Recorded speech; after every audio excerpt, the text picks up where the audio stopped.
Hello everyone, and welcome to yet another instance of Elden Ring.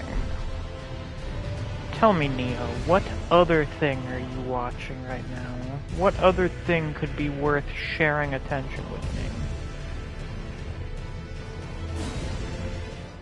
I'm genuinely curious. Some kind of weeb shit, perhaps? Is Goran gone yet? No, he's still here. I have a feeling he probably doesn't vanish until we go up to Altus. Speaking of, we're not doing that quite yet. The people voted, and the people decided. We're going to be going on a fun little safari, a little trip, a little fun time, you know? It may be weeb shit. Yeah, we're going to Brazil. Joyous occasion. But before we do that, we've got to pay a trip to a certain dogman.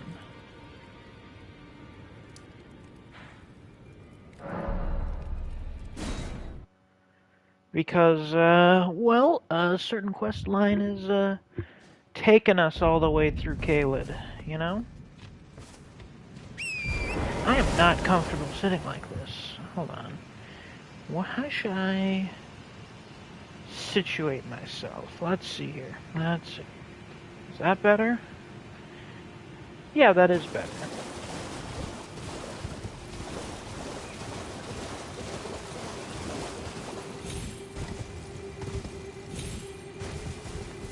We're gonna see how much of Caelid we can do today. We're not getting to Redmane Castle. That'll be next stream, which will be sometime next week.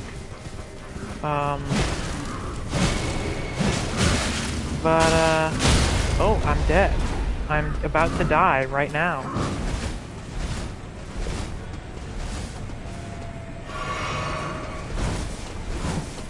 See, this is where we always just run past shit. It's hardly worth the trouble.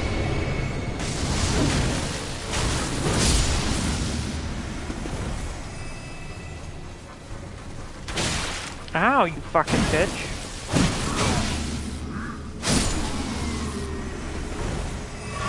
I've been thinking lately about how many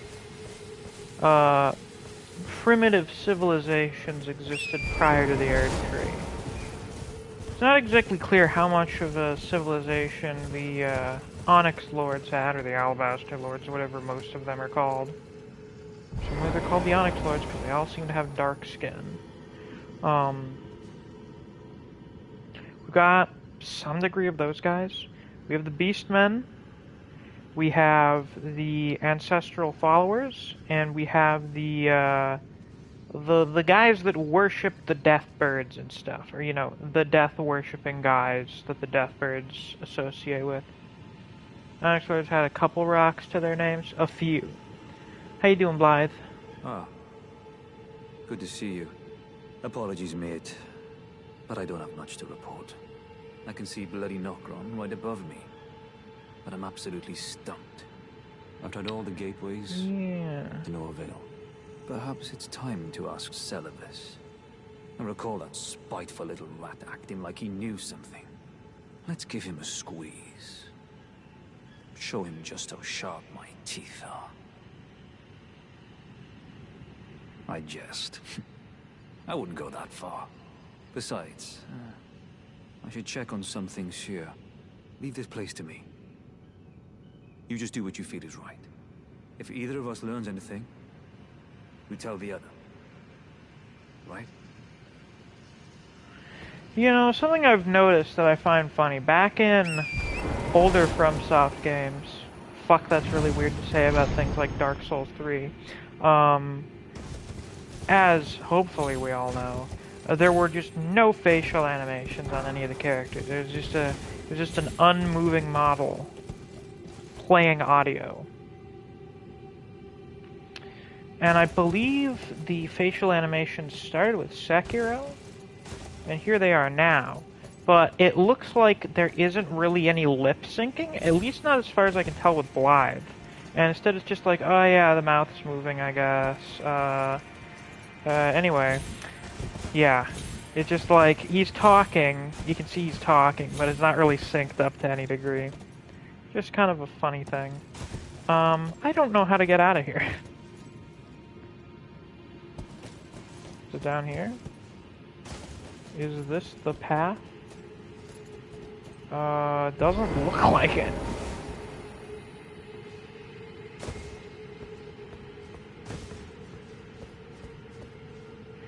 Oh, stressful. My God. My goodness gracious. There's that item. What sort of incredibly useful and unique thing will it be?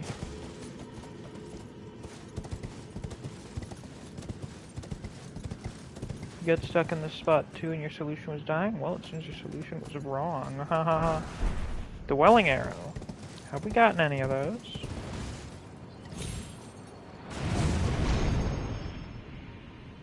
I'm quite curious.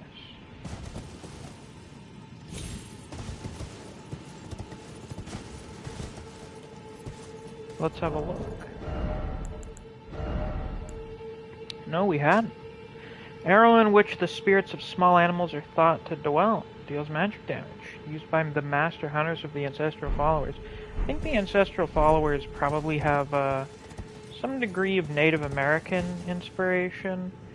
Due to the fact that their whole thing doesn't seem to have really anything to do with gods, but more so just has to do with spirits and nature. What's that called again? I believe that's called animism. I'm pretty sure that's what that form of belief is referred to as.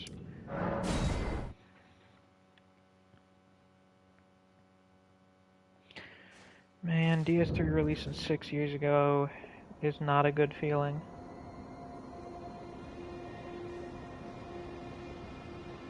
I literally remember when it got announced. I remember that trailer coming out during E3.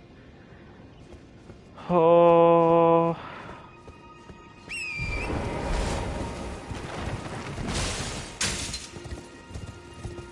The passage of time is a great and terrible thing.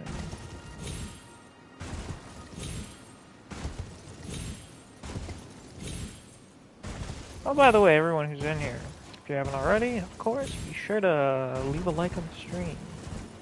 I want to see how quickly we can hit 10 likes.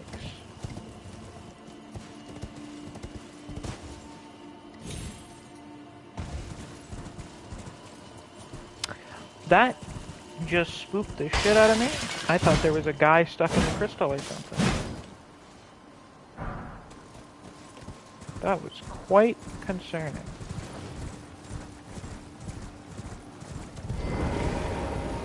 What's up, bitch? I've no time for idle chit-chat. The only thing I will hear from you is a report of your task's completion. Are we understood? Then off you trot. I have enough on my plate. Bullshit, you do. Well, well. You're asking me about that, are you? The task was left to you and the mongrel, was it not? Not only are you incompetent, but shameless to boot. Well, there's no helping it. Now's as good a time as any. I'll let you in on it. There's a glintstone sorcerer by the name of Selin in Limgrave. She owes me for the help I gave her when she was expelled from His the accent academy. sounds somewhat similar to I asked her Selen's. to look into the matter some time ago. I'll write you a letter of introduction. Go ask her. Like, he doesn't have the snobby British accent I thought he did. He has the accent like Selen has. I think they're kind of French, a little bit. I mean, the name, Raya Lucaria. That sounds French, does it not?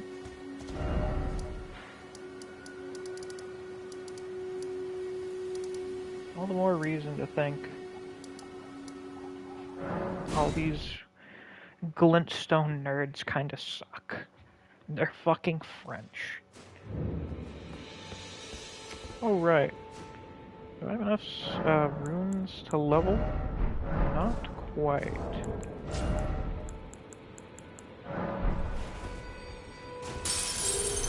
We got 7 people in here now. Excellent, excellent. Mind! There we go, we can summon our boy Oluk now. We will need him at various points, because we're gonna encounter some bullshit. There you are, my apprentice. Shall we commence the lesson? Well, well. Celovus is not a name I ever wanted to hear again. But fine. If it will help you, my apprentice, I offer my knowledge. The stars alter the fate of the Carian royal family, and the fate of your mistress, Rani. But long ago, General Redan challenged the swirling constellations, and in a crushing victory... How exactly did he do that? Now how did he do that that? Repulses the stars. If General Redan were to die, the stars would resume their movement, and so too would Rani's destiny. Fascinating. So yes, indeed, just the constellations and shit. The movement of the stars affect the destiny of the Carians, which makes sense given that they are descended from astrologers who studied the cosmos. Redan did a soft time stop, not necessarily time stop, more like destiny stop. Like the fated events just didn't occur. He's like stopping necessary events from coming into being. As we'll find out later, the movement of the stars will lead to one falling down and breaking open the way to Nokron, which then allows for the Age of Stars to come into being through all of the stuff we do after that. So he's not so much stopping time as he's just stopping necessary events from occurring. As Giles, we need your help. You will need his help, yes. You will need that guy's help. That is correct.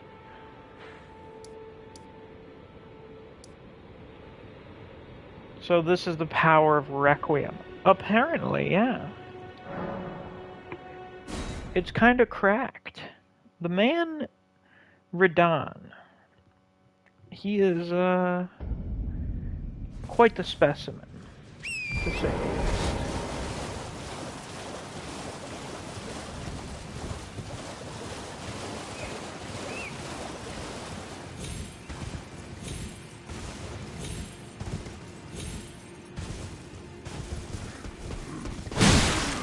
You motherfucker.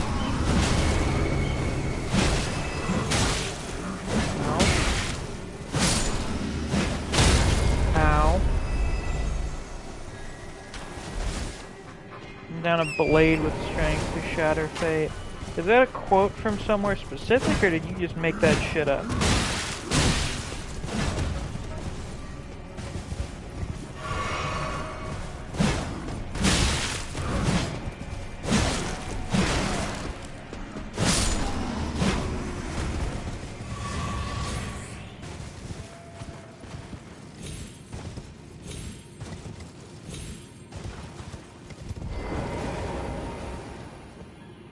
Cut content, Ichigo. Well met. What news? We gotta kill the strongest demigod ever. That's from Bleach? When from Bleach? We gotta kill Rani's brother, who I guess is your stepbrother, who is fucking insane and insanely strong. Arguably the strongest. So Rani's fate is a kept cut in chapter. stasis by Starscourge Redan. That reminds me of something I heard. There's a festival being held at the castle on the southern edge of the Caelid Wilds, east of Limgrave. It's a festival of combat. And I heard that you can fight Redan himself. He who's once called the strongest of all the demigods. Maybe it's just a coincidence. But I think it's worth investigating. I feel like the people who said that stuff never saw Waterfall Dance in action. I feel like they probably missed out on that. You're coming too, right? To Redan's festivities. I'll meet you at Redmane Castle in Caelid. The way ahead is pleasingly simple. We fight, sword and fang.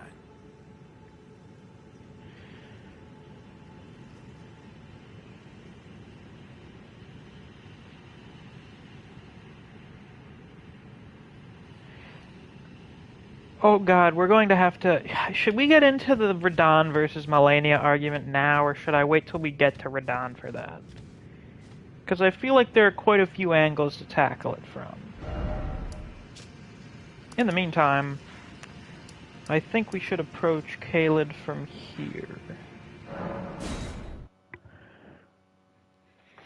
This seems to be the optimal path of progression. Just literally walk right in. Not to mention, we might encounter a certain someone in one of the first areas here. Oh no, Stepbro, what are we doing in the Brazilian mushroom desert? Redan 1 fair and square? Arguably.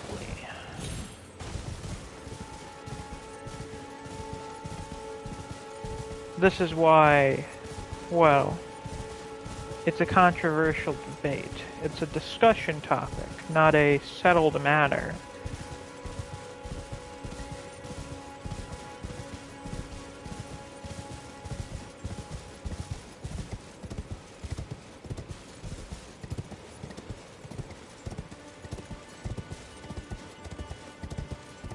Much like how, theoretically, in terms of, like, what we have seen, Moog is Marika's second strongest child.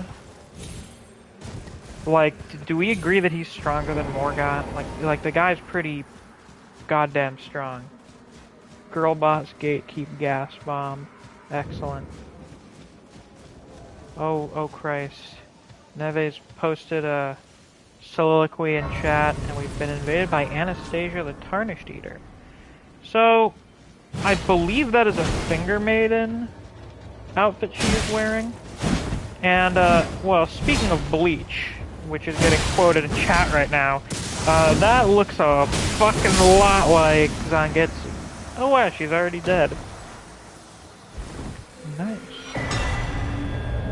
Sacred Scorpion Charm.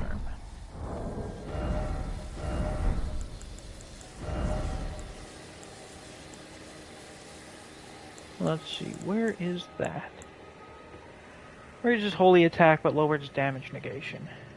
Yeah, that's what I thought when I first saw her axe. Yeah, that's not a fucking axe. That should be a greatsword. A talisman carried by assassins who strike unseen. Patterned on a scorpion freshly shed of its exoskeleton. Its claws seizing a heart with a blessed glow. Raises holy attack power but lowers damage negation. Fascinating. Simply fascinating. Nomadic Warriors Cookbook and the Missionary Cookbook. The Nihil thing already puts him above Morgott. That's true, the Nihil thing is... When you think about it, there's really not anyone that's able to straight up resist Nihil outside of using the specific crystal tier. Blade of Mikula couldn't beat Redan, but the Goddess of Rot kinda did. Kinda. I still insist that was probably the bloom that took away her eyesight. I'm pretty sure her first bloom was the one that caused her to lose her legs. And then the second one was probably the one that took her eyes. Because I'm pretty sure even in the trailer, it looks like she's got, like, black blood seeping out of her helmet when she does that. Since Redan was still standing, did he ever actually die? No, he didn't die. He didn't die from that fight. The guy's still alive and kicking. He's just fucking insane because the Scarlet Rot has turned his brain into mush.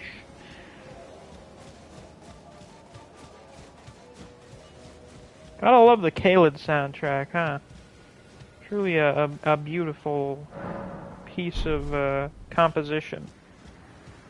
So you may be wondering, why is everything here on fire? Or smoldering? It was mentioned by Gideon that the Red Mane soldiers are still going around burning shit, so presumably that's why. The Redan Bloom was the first one, against you as second? No, I'm pretty sure the third one, like, I'm pretty sure the one against us is the third, because it says when she experiences her third bloom, she'll become a true goddess. In her second phase, she's called the Goddess of Rot. And also there is another, old blossom there in the Halig tree right next to her boss room. Unless you would suppose that was from one of her daughters or something.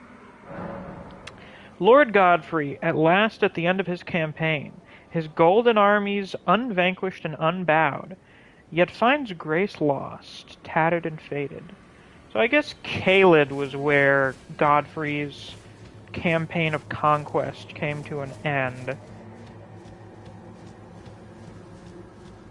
Speaking of, I should get into a little bit of my theories for what the deal was with Caelid before it became a Scarlet Rot blasted hellscape. I'm pretty sure it was likely some kind of jungle. Oh, cool.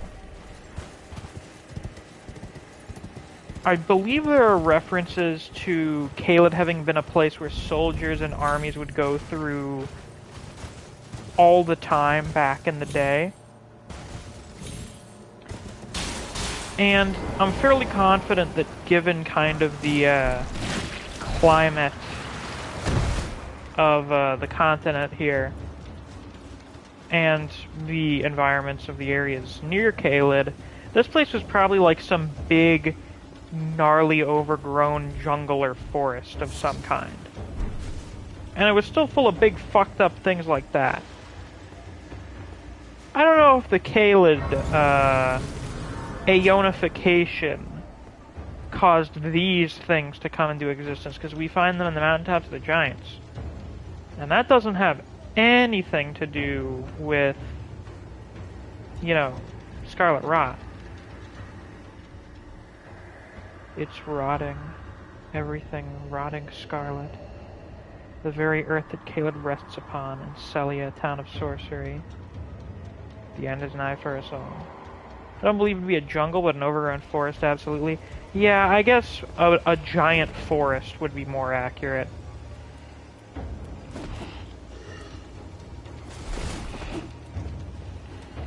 Can I help you, sir?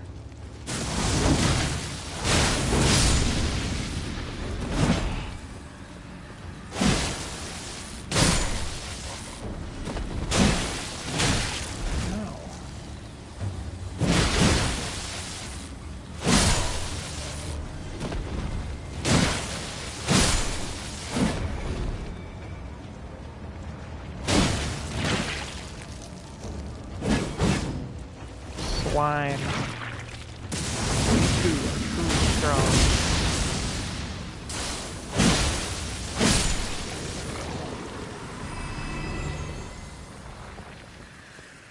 So, I got a theory for you. You notice the giant, ridiculously huge skeletons that are around the place? And also the reference to Godfrey having been through here. I'm pretty sure most people agree that this was definitely one of the battlegrounds for the war against the giants. And I have a feeling that the giants, they came down from the mountains, and they brought these things along with them. The dogs are up there too, are they not? Are there also the giant dogs up in the mountaintops? I remember the birds, but I can't quite recall if the dogs are there as well. They brought these things with them, which I would say look like they're afflicted by some form of gigantism, which is, an actual thing. That's why their proportions are all fucked up. And even though the giants themselves all died, their creatures here are still present as like an invasive species. And maybe that was a contributing factor to Caelid apparently being so brutal, even, a bit before the whole Scarlet Ionia thing. Like, oh yeah, there's a bunch of giant man-eating wildlife here. That's probably a contributing factor. It was probably a very harsh, unforgiving environment even before the war with the giants. Or maybe the giants were always here. Who knows? That's a possibility, I suppose. Maybe not necessarily fire giants. There could be other types of giants that didn't have anything to do with the flame of the fell god. They didn't worship it or something. I do not believe these ones have any indication of the big chest face that the fire giants had. Not to mention they're a lot bigger. Yeah, it's where badasses were. Badasses were about here. I'm fairly confident Godfrey and his tribe of barbarians from back during the early days of the Erd Tree were definitely from Caelid. You know, he was definitely on the Caelid University rugby team. I have no doubt about that.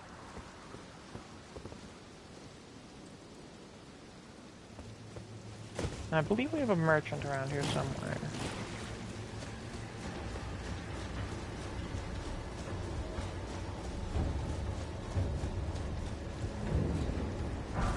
Shack of the, not Shack, Jesus Christ.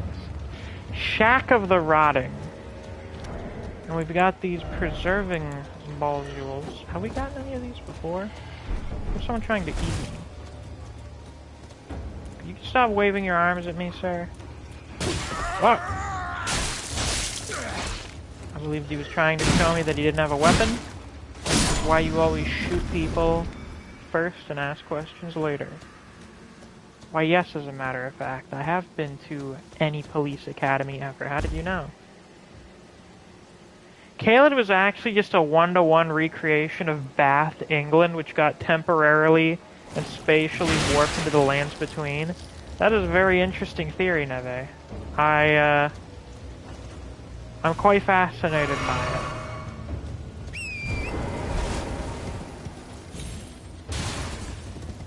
Now, down here is something unpleasant. Actually, multiple things that are unpleasant, to be quite truthful. For starters, we've got the Erd Tree Guardian fellows here, but they appear to be a little bit corrupted. Instead of just having roots growing out of them, they got poison shit. Oh, what did Heavenly say? Is that why Godfrey seemed like such a fun guy? Fuck you. Fuck you.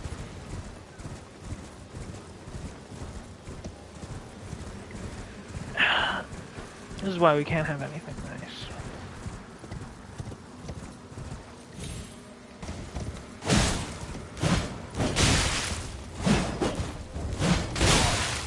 Oh, you just tried to kill yourself. A little bit. You did a little bit of seppuku. Not a bad idea. Yeah, I emailed my school, yeah. I sent them an email. It's actually why this started a little bit later than I intended, because I had to take care of that. And I was ordering a copy of my transcript from my high school, because I have to do that again.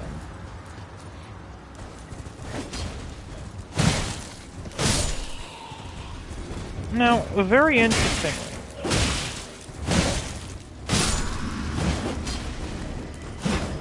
I don't know if I've ever pointed this out before, and I think it's the same case for almost all of the other Erd trees, the minor Erd trees. So there's a bunch of dead warrior jars around them. Why is that exactly? I believe, as we find out later, the Erd tree avatars did not come into existence until after the Shattering. But obviously, the minor Erd trees would still be of pretty decent importance prior to then. So I imagine a lot of these warrior jars were created for the explicit purpose of defending the minor Erd trees. Now, this is gonna suck. Putrid Avatar. An Erd tree avatar that has clearly been afflicted by Scarlet Rock.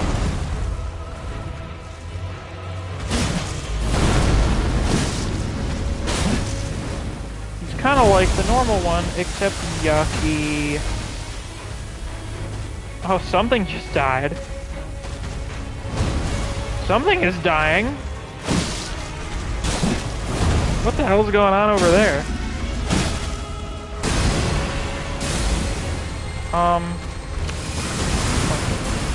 Oh, you're spamming it now, are you?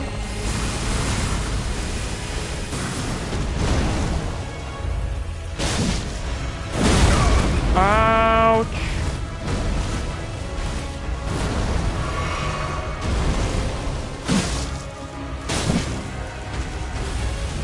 Stop it.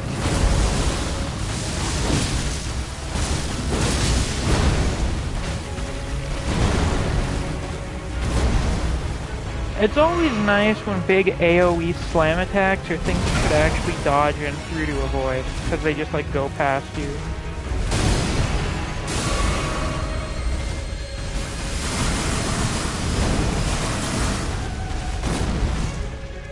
When did I suddenly become really good at dodging that on foot? I've always been really bad at dodging that attack on foot. Those goddamn rays of light. Your shit's freaking out. The putrid avatar. The example dentists use when telling you to brush your teeth. Maybe. Green burst and flame shouting cracked here. What do those do? And also, what do we get from those other cookbooks we got?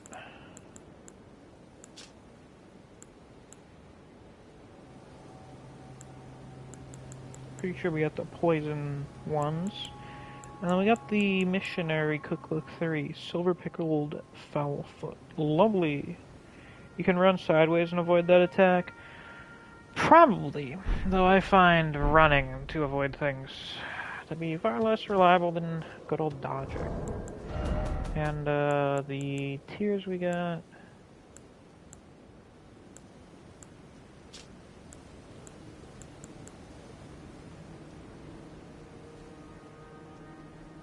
Boost power once fire attacks. Lovely. Dentist, how often do you floss? Me, Scarlet Rock projectiles. Yeah, that sounds about right. Now that didn't go too bad, but I know this thing that we're doing right now is not going to go quite as well. If I can remember where it is. Oh yeah, say hello to the big pot. Look at him.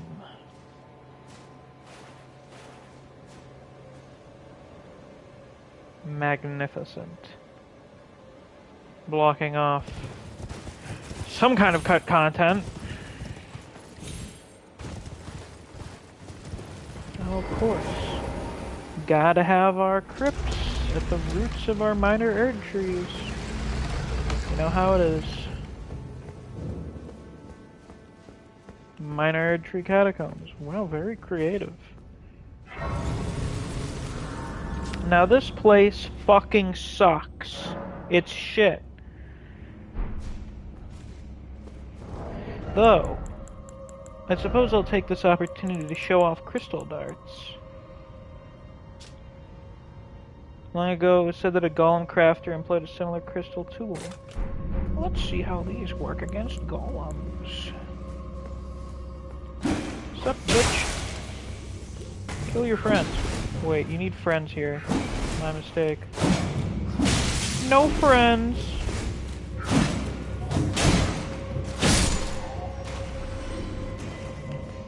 Kill your family.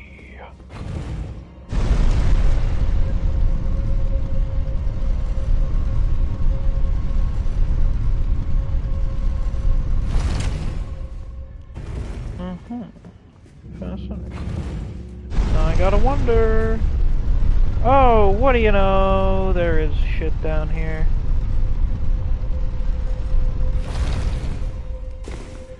How special.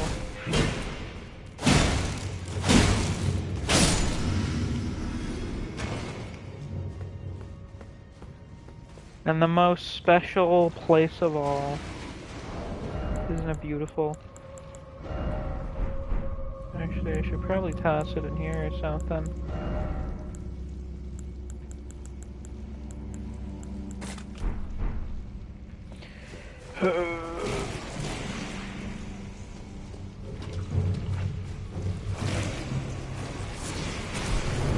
Yucky.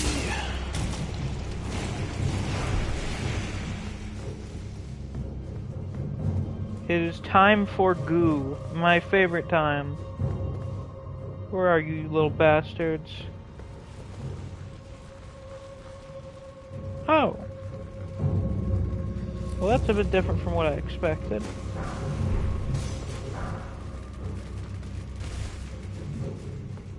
My apologies, gentlemen. Go about your day.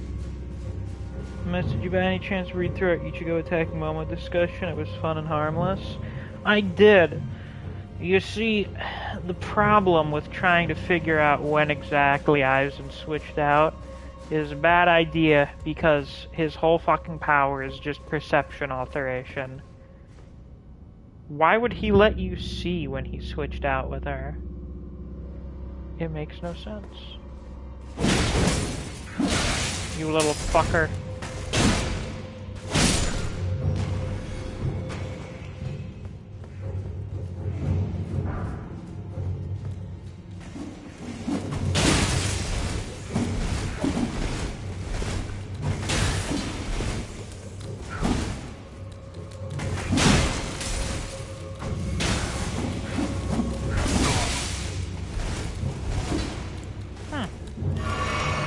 Crystal darts make him attack you. If I'm not mistaken.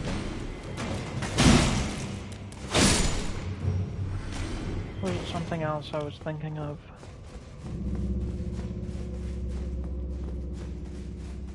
What do we have here? Imped Wolf. Nice. Head covering made from the largely unaltered head of an impish golem. Resembling a wolf, it holds trace amounts of lupine endurance. But you see, Aizen's true power is in fact the ability to edit the script in real time. That's his Bankai. His Bankai is the power to alter the plot, to make his plan work.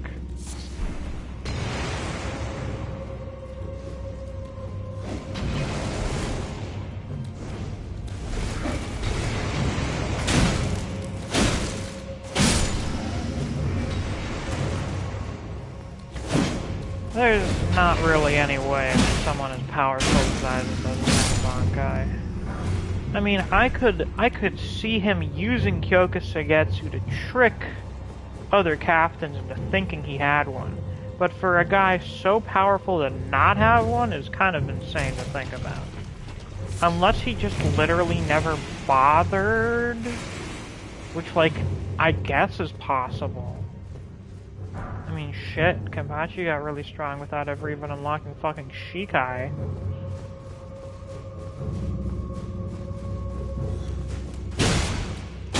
But you'd think Aizen, being the smart, egotistical bastard that he is, would know, yeah, I should learn how to do it.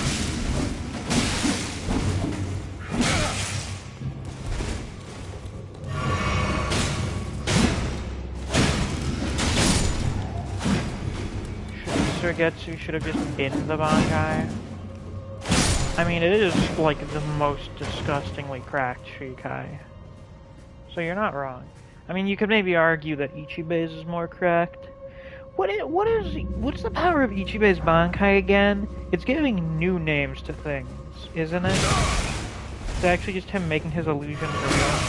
I could see that, yeah. Fuck you, you piece of shit. Somewhere, a hidden door.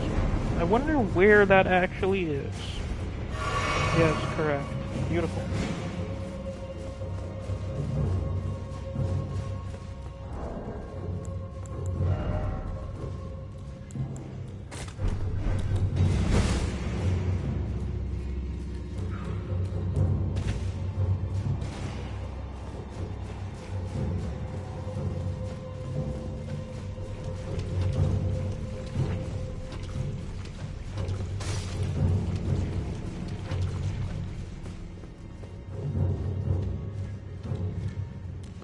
Run away! Don't let him get us. Oh shit. Oluk, you take the one on the right. I take the one on the left. Oh good, he knows. Will this have an impact? Oh shit. Two of them. Because, you know, more is always better.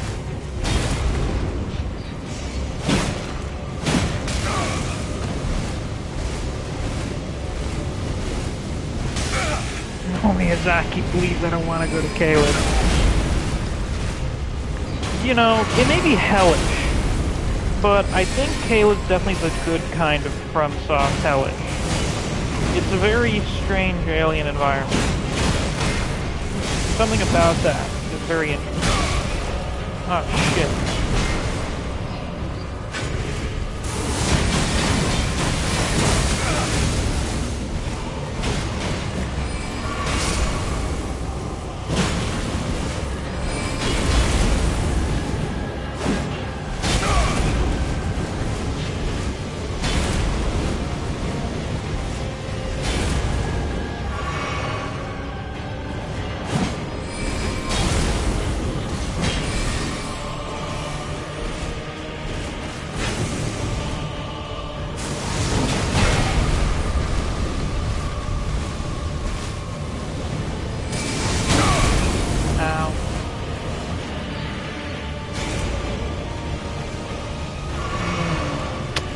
Yeah, I don't know about this one, Chief.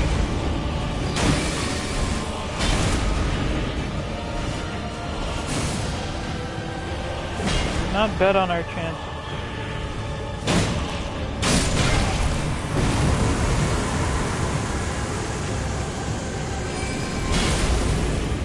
Twin Watchdog. Not as shitty as most of these lazy gank bosses, to the surprise of few.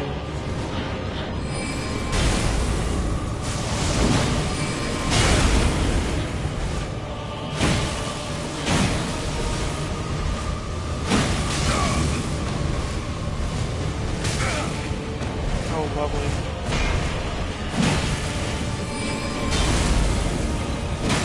Incidental Watchdog of the Old Lords. I like that boss. I don't really have an issue with it.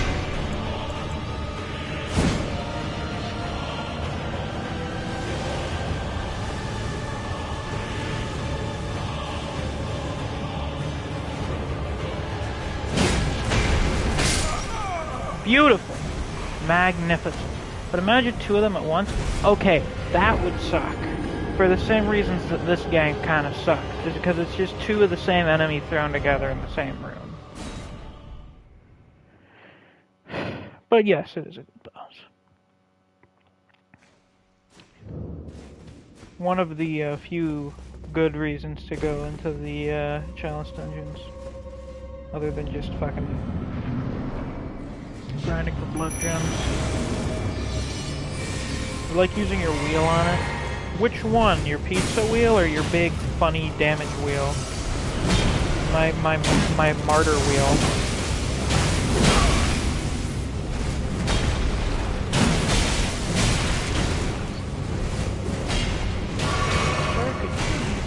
Fuck off. Two of almost any Soulsborne boss is terrible. True, it's almost as if they're not designed to be fought more than one at a time. It's almost as if they're designed to be individual boss encounters and some shit. I don't know. It's just a really silly idea on my part, I know. Algarius Wheel and Martyr Wheel is very cool and underrated. That's cool. I don't know if it's necessarily underrated. It's just not as good as, you know, the other wheels. The God Wheel and its demonic might.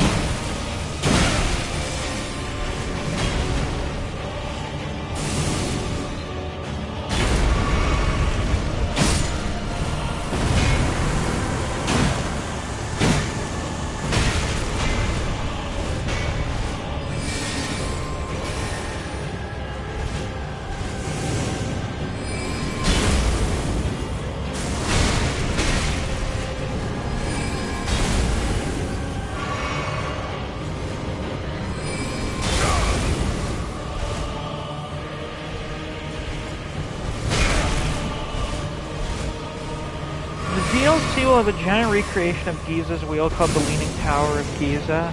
I would pay for this. I fucking hate this one.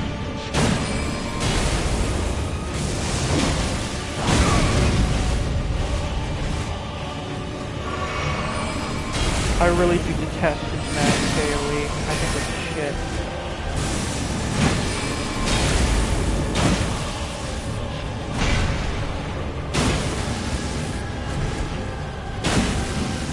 Fuck you. I think that's the first time I've actually beaten that boss. Hey, that's where you get that. Mad Pumpkinhead ashes. Hell yeah, man. Hell yeah. Ashen remains in which spirits yet dwell, used to summon the spirit of a mad pumpkinhead. Spirit of a mad soldier with a large, brawny physique.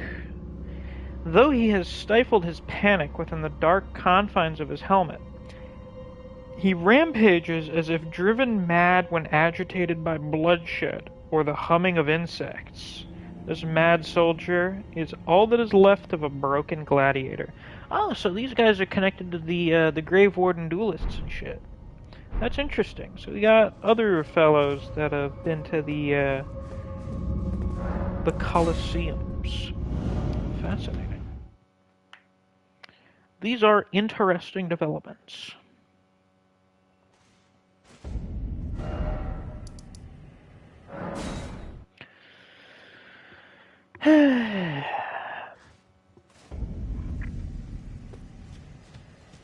But yeah, I like Caelid because it's just like a lake of rot. It's got a twisted beauty to it, especially the lake of Ionia. The first bloom can be seen and it's absolutely giant. Oh, can you see it? I've never noticed it before. We gotta take a look at it. From hard drive, Grandpa Hospital bed begins glowing as second hellfire appears. Do you think that green meteor that went over Scotland or whatever is Queen Elizabeth's Phase 2 transition? And if you look to your right, you can see the masses of shambling dead afflicted with Scarlet Rock. Obviously, these are people that just literally can't die because death doesn't exist here. So they've just degenerated into Scarlet Rot infested zombies. No, she was holding back the stars? Oh, wow. Star Scourge Lizzie.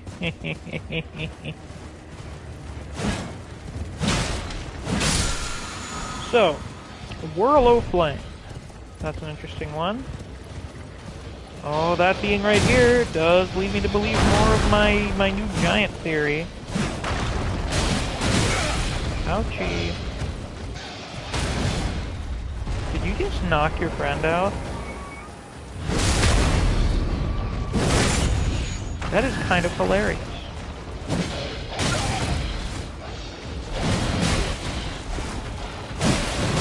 Wait, you guys can hurt each other.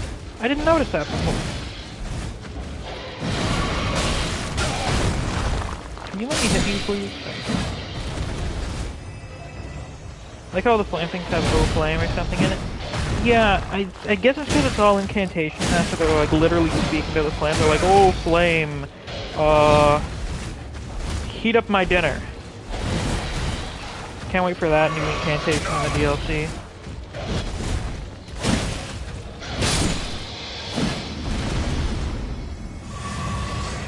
See the merchant so you can get the beast repelling torch? Where is that guy? Where is he? I wanna have a talk with him. DLC, can we get O Death, please? That'd be nice. That would be lovely. I love O Death. Really some peak fiction right there. Can't wait till we get to that guy again in like 6 months or something. No. So next week we'll do Redan Festival and then probably get back to the God of War playthrough. And then I might try to just finish the God of War playthrough so we can get back to this fully. And, I don't know, maybe finish this before Ragnarok comes out? Why am I forgetting? It's the one where... Where is he, though? Is he over here? No. This one he was right around here. That or he's at the other fucking side of Caelid. Or is there a shack up here? Or is my brain totally being reduced to mush and he's somewhere else entirely and I'm just forgetting? Near the dragon section. Gotcha, gotcha. Well, in the meantime, we will continue back about our travels.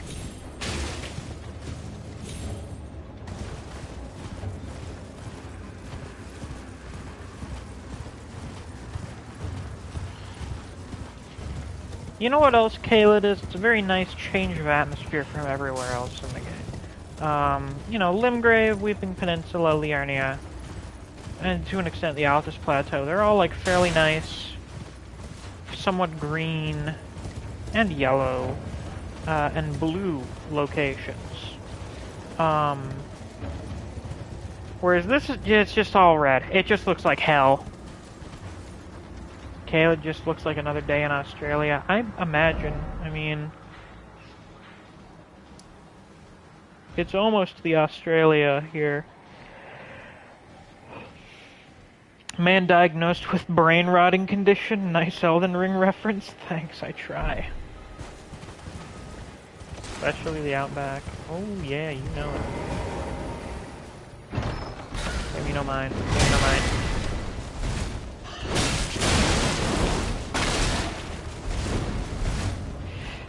I'm dead.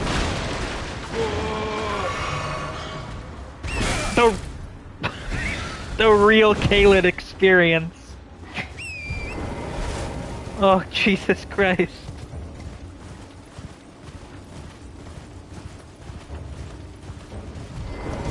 What's in here? Hey!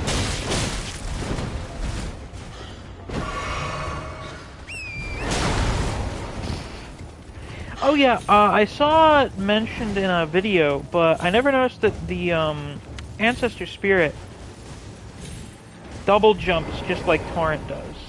Like it's literally the same exact thing.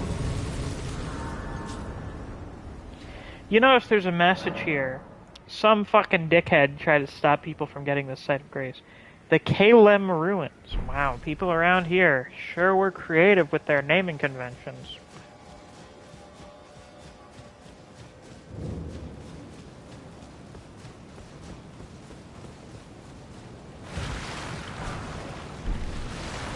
Oh, hello. That seems very normal. Oh, what do we have here? We got the fire ship from Ionia. Feels like one letter off from a normal name.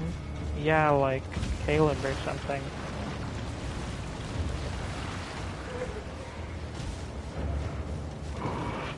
I'm near the what?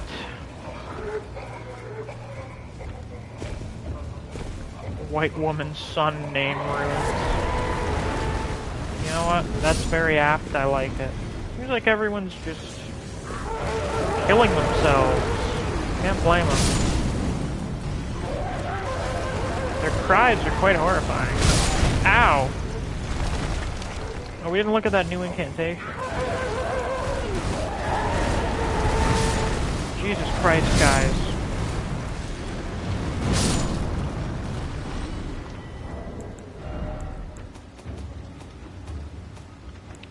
What was it? Whirl o' Flame. Superior incantation of the Firemonks. Fire beguiles those who gaze into it, and so the Guardians of the Flame are also its reapers. Blazing corpses rising from the ground. I love natural phenomenon. Me too. I love natural phenomenon. Just another day here in Caelid.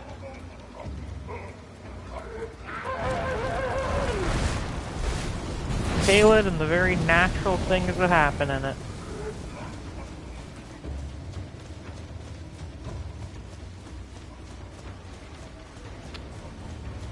Hello. Goodbye. So, you say there's a double Pumpkinhead fight, huh? Interesting. Wow, this is gonna suck dick.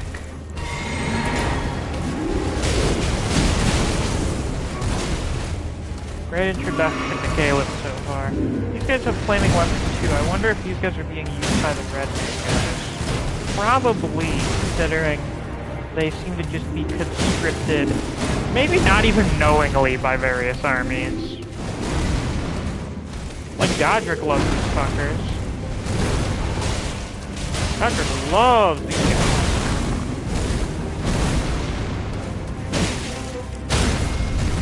Okay, this isn't going that bad. I got him in the neck. Is that more the shoulder? This actually isn't going bad at all.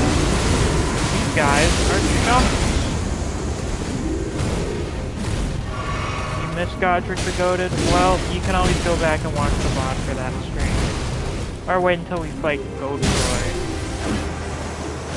What a stupid fucking reskin. Anyway.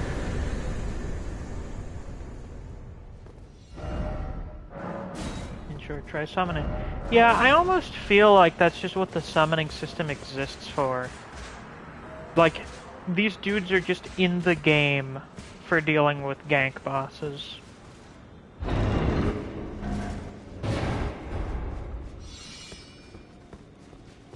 Oh, you're such a cool guy. Godfrey the Gallant? Sure, let's call him that. Don't worry, he will return in the worst boss in this game. Visage Shield. Like the sound of that.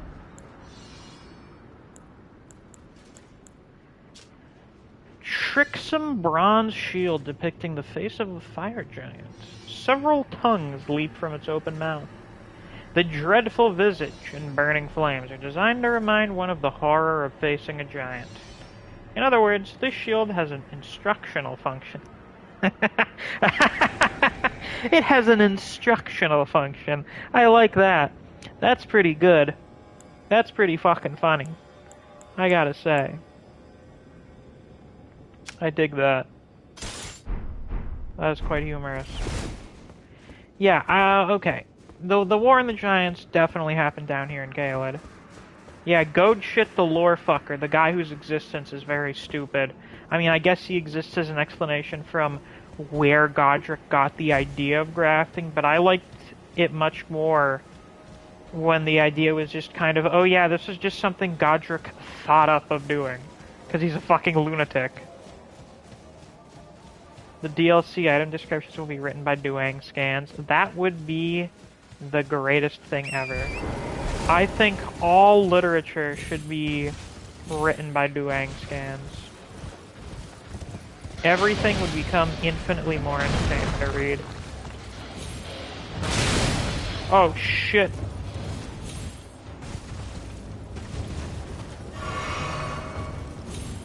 Let's see, anything funny on top of this giant carcass?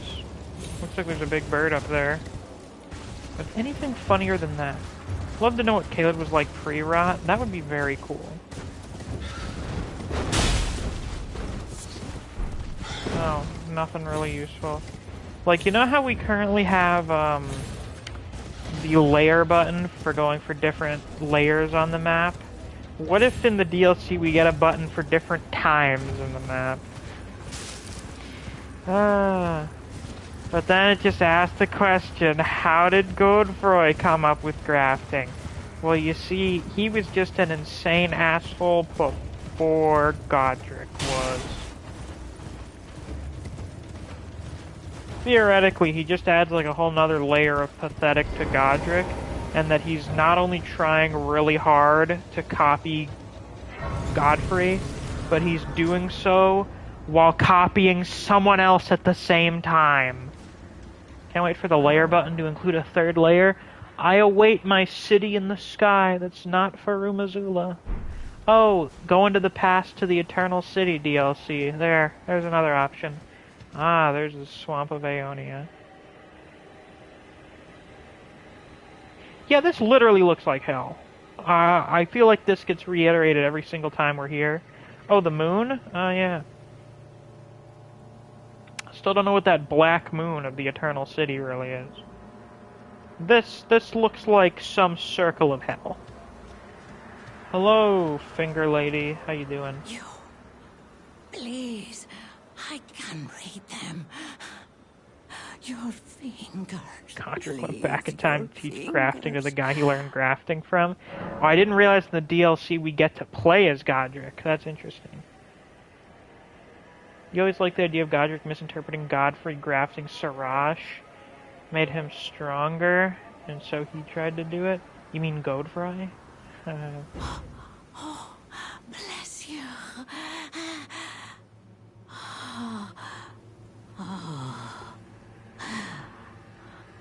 Are you one for festivals or flowers? I love both of those.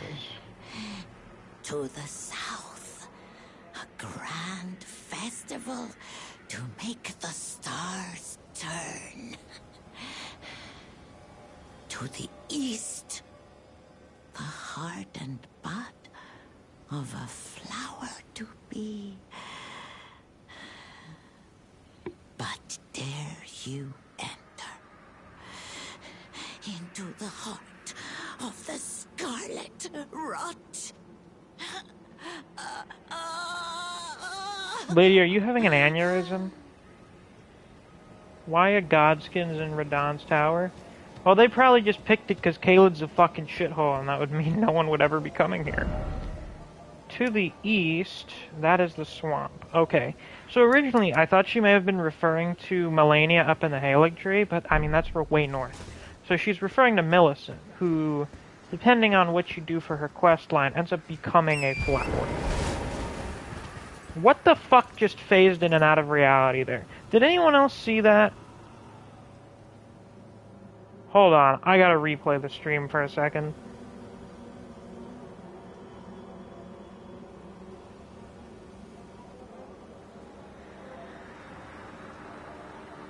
Okay, no, I'm just going insane. I'm just losing my mind. I didn't see anything there. I'm hallucinating.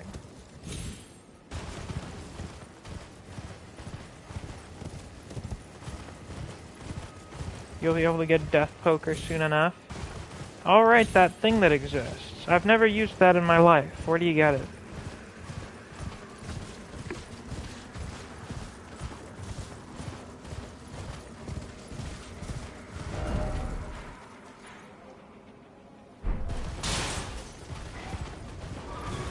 Fuck you! Kiss my ass. Not literally. You get air poker. Okay, good. I also thought he may have been doing an Usogly reference initially. That's how much it's consumed my brain. Even after finishing it like 2 months ago. Ah! Ah! Was my axe popping in and out of existence? Oh, okay. South Lake of Ionia, it's night from a death ray bird. Okay, cool. What's in here? Sword of Saint Trina. Oh boy. Now that is interesting. First off, very fancy sword. Silver sword carried by clerics of Saint Trina. Inflicts sleep ailment upon foes. Saint Trina is an enigmatic figure. Some say she is a comely young woman, or a comely young girl. Others are sure he is a boy. The only certainty is that their appearance was as sudden as their disappearance. So, how many people buy into the theory that Saint Trina is Miquella? Because Miquella looks a little bit androgynous due to the long golden hair and being a young child. The magic twink sword. And also, them being asleep. They're the big sleeper. What the fuck? We're in hell.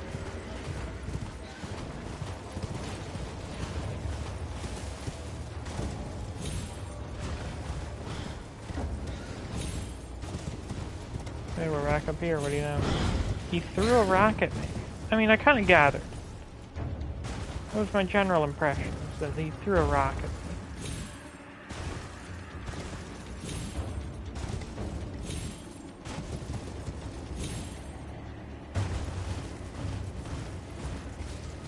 If you look at the Deathrite bird wings, it's actually the people who were assistant/priest for the birds. Oh, we're gonna have to get a look at that shit. It's barely a theory that he's Saint Trina. Yeah, I suppose. There's not really too much to it, but Miquella is also a character who we don't really have much information on in general. Same goes for Saint Trina, we don't really know that much about them either.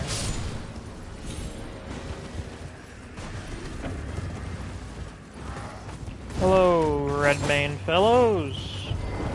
Don't mind me. The Gale Tunnel, the Clears the Bible Tunnel.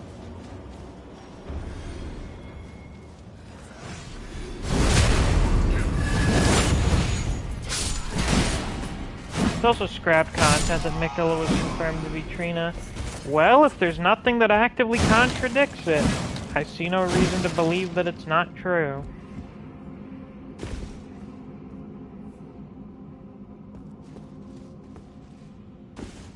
At least until other evidence arrives to contradict it. Now I have to wonder, why is this called Gale Tunnel? Can we get some people looking up what the meaning of Gale is, like as a word or name?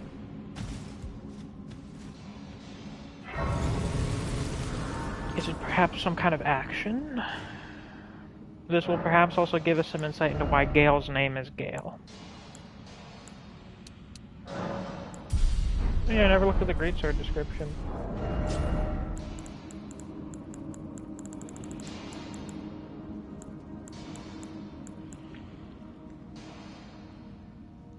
Definition of Gale: Scottish Highlander.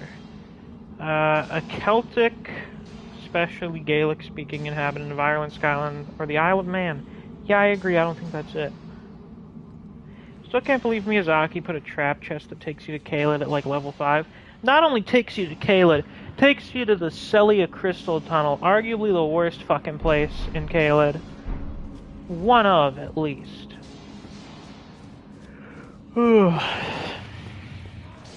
Oh right, I forgot to mention, we'll probably do the Divine Tower God skin after we do the one in Althus, just for progression purposes. That one is like the strongest fucking thing in Caelid. Like, Redan gives 70,000 runes, the Tower Apostle gives 90,000. Like, he's fucked. Have we gotten a pickaxe before? No, we haven't. Large pickaxe designed to crack thick bedrock, tool of sturdy miners. Not originally designed as a weapon, but very adept at piercing armor. Little wretches, do you think your armor harder than stone? I guess these guys have to fucking, kill people all the time. Makes sense given how hostile they are to us. Minecraft playthrough time? Someday. Now we got a land octopus in here. I find it funny that the guy was crouching around staring at it. I guess they've got a land octopus problem they're trying to deal with. And we got the head, which I'm fairly confident is an incredibly rare drop. Caelid's home for your favorite sorcery type, what would that be? A land octopus whelp worn directly on the head. Has a lingering warmth reminiscent of human skin. Yummy. Those who can withstand the smell will find its organic elasticity excellent for negating strikes. That's great. Ah, the night sorcery, of course. The other thing that makes him not explicitly Trina was the guy saying, hey, Miquella is Trina was removed, but literally everything else about it got left in. Well then, I feel like that was probably just Miyazaki's attempt at leaving some degree of, room for doubt, as he loves to do. Because my god, does the man not like giving fucking straight answers.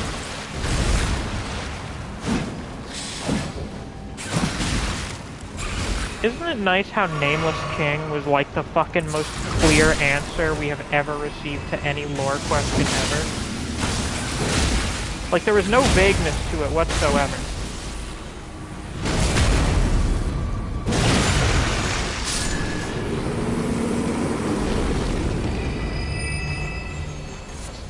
Thanks.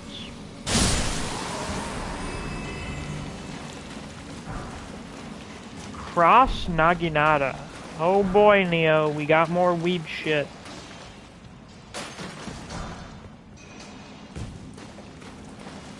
Somebody get him in here if he left.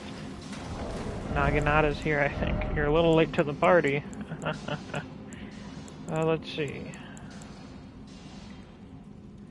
It's a spear.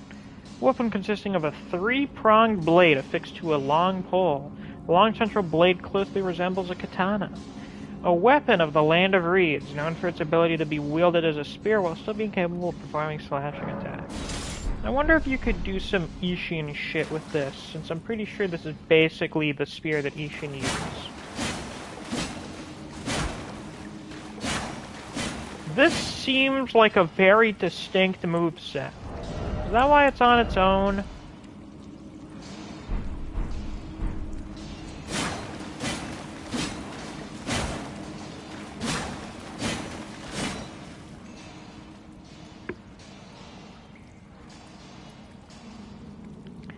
I'm honestly kind of tired of, to be honest, after the ton of that shit in Dark Souls 3.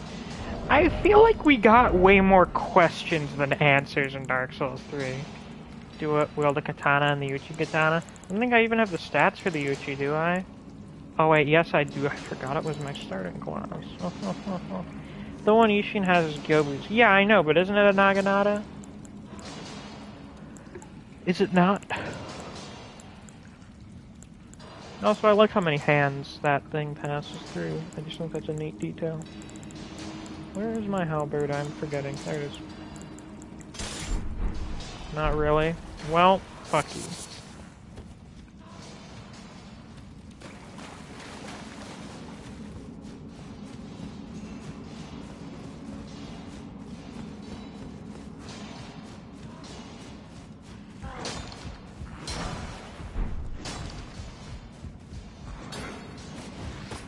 Now, tell me, people, are the Redmane soldiers driftier than the soldiers of God?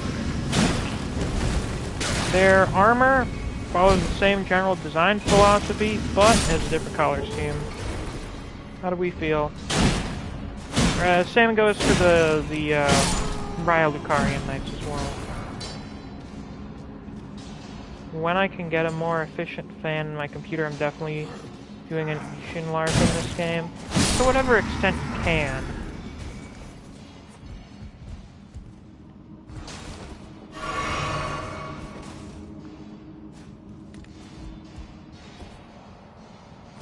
Though Ishin's the man, so you should do that in any game anyway.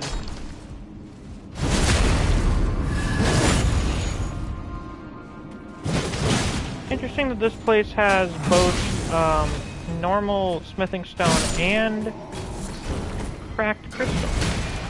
Usually it's only one or the other, I do believe.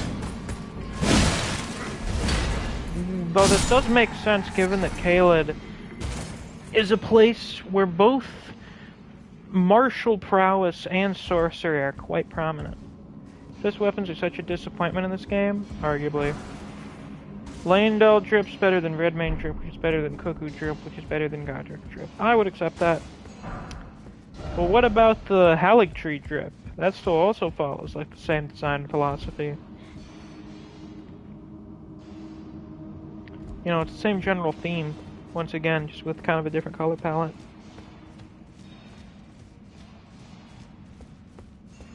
Which I kind of like, by the way. I just like consistency within a similar culture.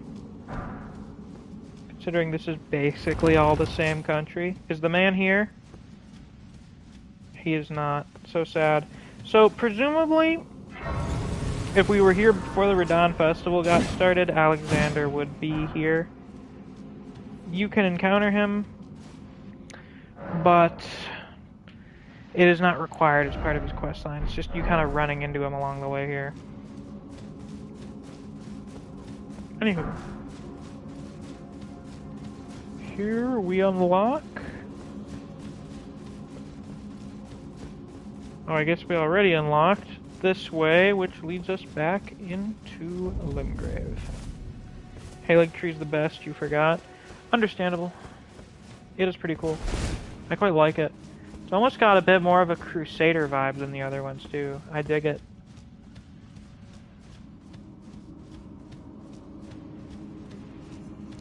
Now then, I wonder how this thing feels about frost and lightning.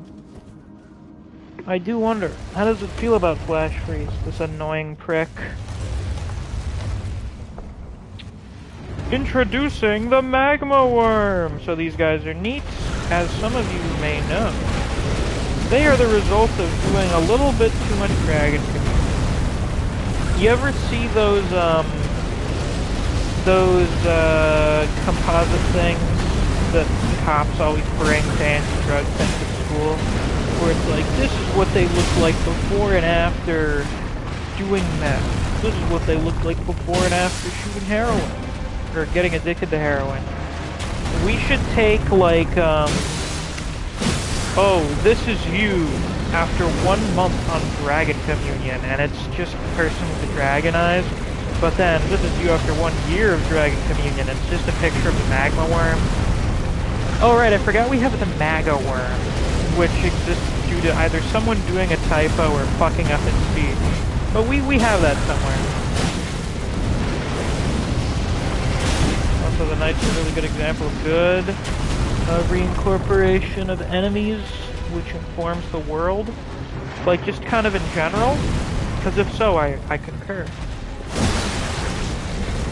I did ask for it, because I thought it was hilarious.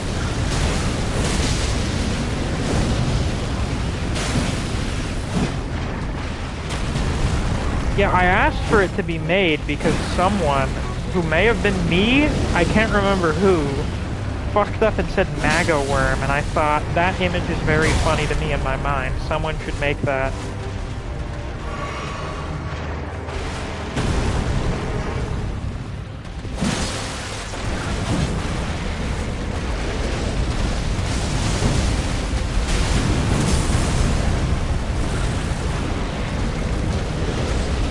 Magmorn, do you believe in frostbite? Do you believe in being frostbitten? It's between Blushy, Crushy, and something with Elia and Crystal. Was that something we said while playing D&D? Fascinating. Dragonheart, and the really good katana that I never really used in my first playthrough for some reason. Actually, I don't remember if I even had it. No, I didn't. This is the problem with me not exploring enough during that playthrough. Katana forged of glintstone, masterpiece of a Celian swordsmith. Light enwreathes the blade when sheathed, explaining its Moonveil moniker. Transient Moonlight, which is a great name for an ability. Wonder what even caused normal dragons to exist and be different to the ancient dragons. I imagine it's just evolution. Probably just evolution. You know, you had someone like Seath come along, and more likely than not, the scaleless, or I guess the non-stone dragons, probably reproduce quite a bit faster than the normal dragons do, or, you know, the ancient dragons. They literally downgraded. Dude, look at dinosaurs and chickens. They fucking downgraded. They had, like, the biggest downgrade ever. Sometimes that's just how evolution hits you. You never know. In, like, a million years, if we haven't totally gone extinct, humans may be, like, a fucking, I don't know, little monkey people again. Or maybe, like, a bunch of little lemurs or something. Would you say chickens are an upgrade? Fuck no, they are not an upgrade compared to being a Tyrannosaurus.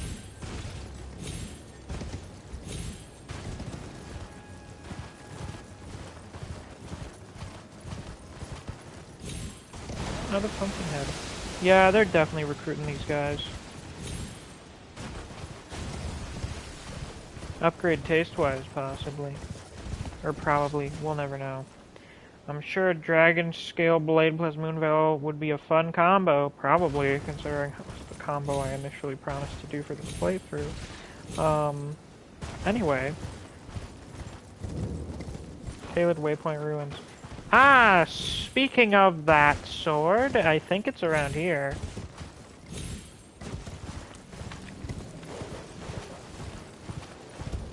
Oh wait, no, you're thinking of Dragon Scale. I was thinking of the fucking, the Gravity Sword.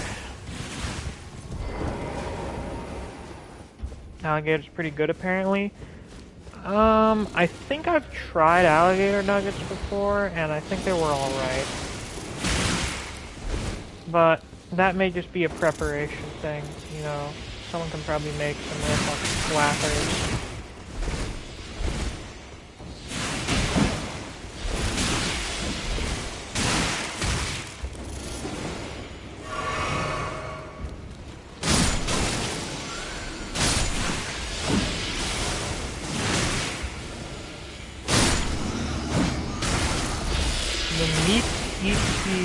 Ore blade. I do not care.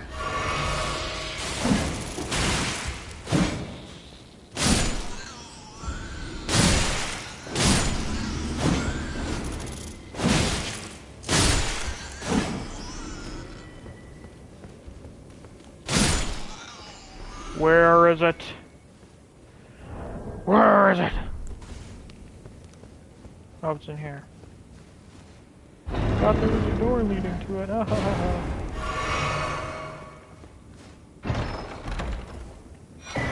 The meteoric ore blade. Another int katana. Katana forged from meteoric ore to dispatch life forms born of falling stars. Deals magic damage. The blade is weighty, known to deliver slashes of such ferocity that the impact is said to resemble the crashing of a falling meteor. Maybe we should get some stats to use this. What's our intelligence at? Ugh, not great. Not the best. Maybe we'll do that before we take on the crystal tunnel. We'll throw some shit onto that sword and we'll use it against the falling star beast. The heavy's just Ichimonji Devil. Is it? I've used it a bit on another character, but I haven't used it enough to become fully familiar with it. What do we got going on here? Such a gross, disgusting monster. Ow. Well, that sucks.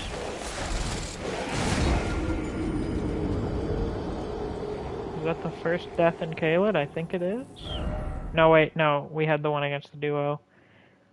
First out in the Caelid Wilderness. Yeah, there we go. That works.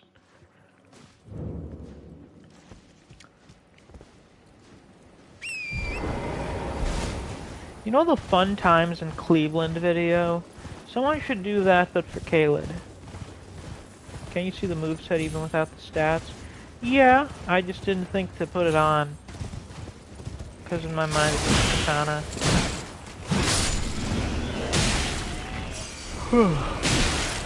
Oh, do you mind? You little shit.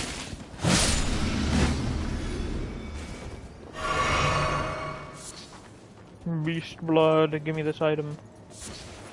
Poison blood. Fantastic. Glad I died for that.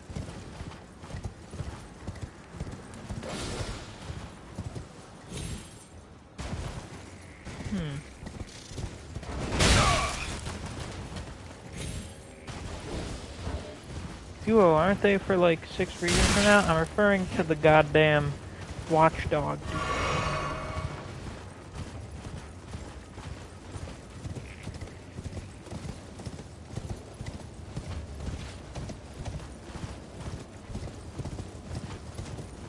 Hello, gross creatures.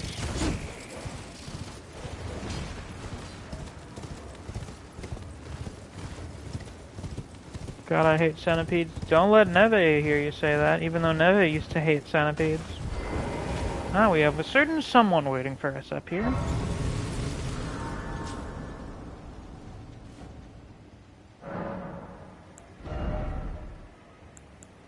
Yeah, Yeah, anyway. Gods Can Do is such a weird required boss. Yeah, weird and how fucking awful it is. Hey, Xyxes?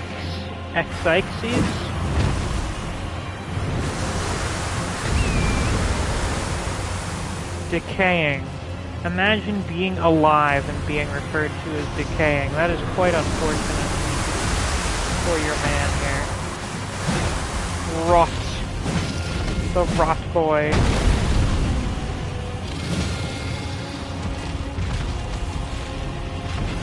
The Ziki. Correct. Yes, it's okay to hate earwigs, they're gross. Oh, shit!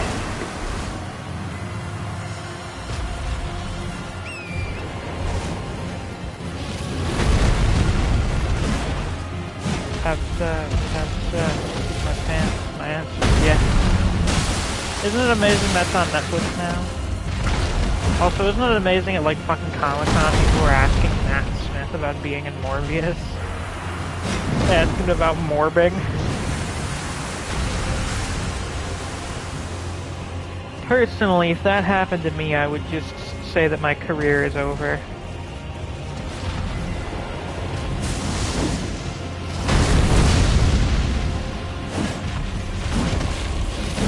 Bruh. No, it's not amazing. I disagree. Yeah, my friends couldn't even watch it drunk. That boring, huh? Like, my understanding of it is that it's not even like the hilarious B-movie kind of bad. Like, it's just not fucking interesting. It's just a shitty movie. By every respect, it's just bad.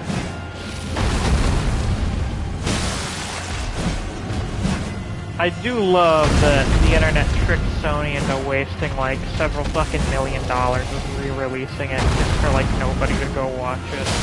That's really amazing. Kudos to all those people that did go to see it after that happened. Now that is some shit right there, let me tell you. Oh!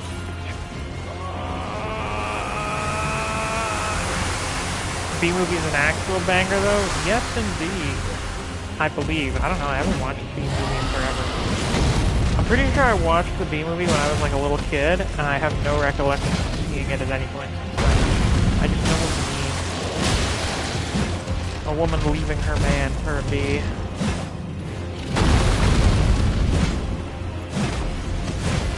No, it isn't boring. B-movie's so good. I've heard. So, oh, I love when that happens. I love hitboxes.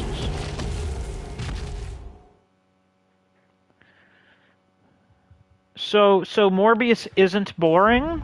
I heard it was kind of boring. The boring kind of bad. Where it's just not fucking interesting. Oh yeah, didn't he fucking, he created a lab for making his fake blood where guys were making counterfeit money, because apparently that has the same kind of supplies in it or something. Watching the C movie known as The COVID Killer was one of the fun times I've ever had. I need to see COVID Killer. I want to see more movies from the people that created Kill Captain Alex. I don't know how many of them are on the internet, like Kill Captain Alex is. You know, I'm very saddened by the fact that that was on a Wheel of the Worst episode and they didn't land on it. That would be fucking up there with Surviving Edged Weapons and just fucking shit, I'm forgetting his name. Drunk Tired Guy. You got a really good film to recommend? Let's hear it. Prefer the D movie. Oh, ho, ho, ho. Ooh. By the way, we got 10 people in here. If you guys just hopped in and you haven't already, be sure to leave a like on the stream. Let's see how quickly we can hit 10 likes. If we haven't already, you know. Bruh. Cameron Mitchell. There you go. The Cameron Mitchell portrait. Oh my holy fuck. What the fuck is the range on that? Where does it end?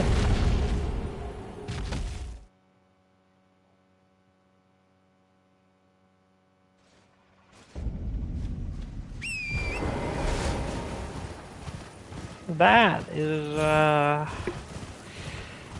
I'm afraid that attack is some nonsense. Like, what are you supposed to do? Fucking leave this area to avoid it?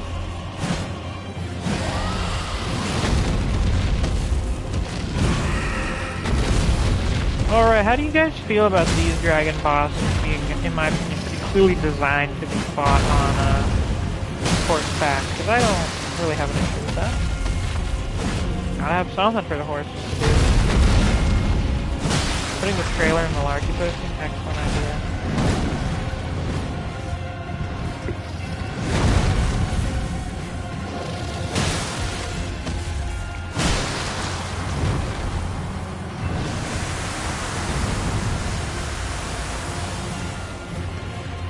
I like how it was still pouring out even after he stopped doing the breath attack. That is very funny.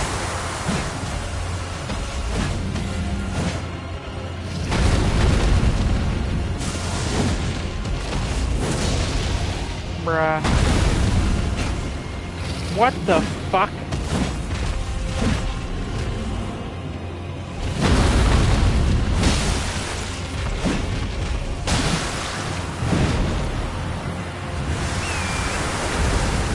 Close the fucking doors! What a great actor. I wish we had people. Actually, I suppose, shit, I'm forgetting his name. Bruce Willis kind of became like a B-movie actor for a while. Not even like a B-movie, but like, he started starring in a bunch of random shit. He wasn't really getting a lot of like Hollywood roles anymore. Here's this shit again. Oh my fucking god! Where am I supposed to go? Where am I supposed to go?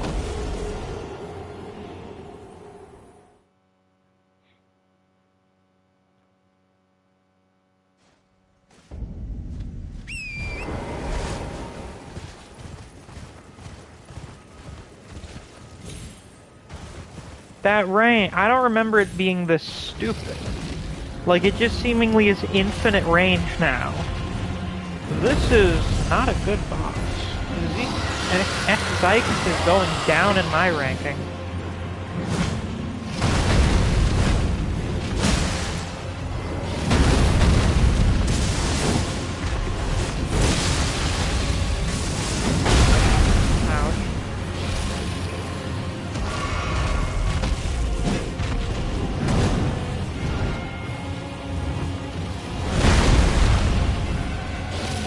About how this guy probably lives in constant agony and just still feel pain.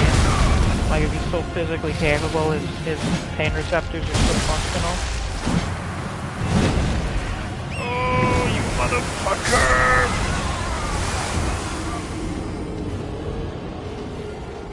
This guy has never given me so much trouble before. To be fair, I was also using bleed weapons most of the time. Oh. Ah.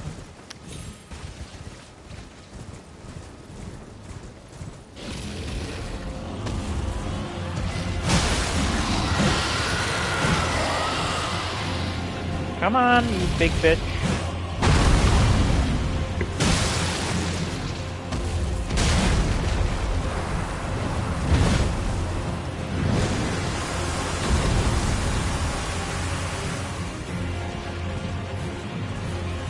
That's part of Morbius was Matt Smith and Milo going on about having sex.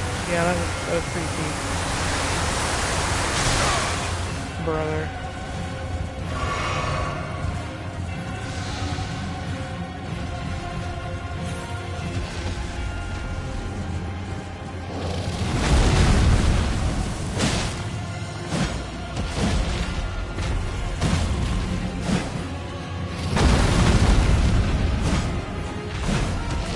Who will be the next commentator for Adam versus Ricky?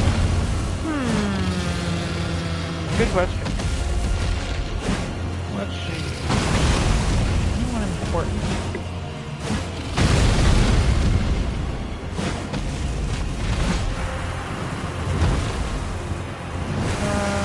Maybe Karashi or something?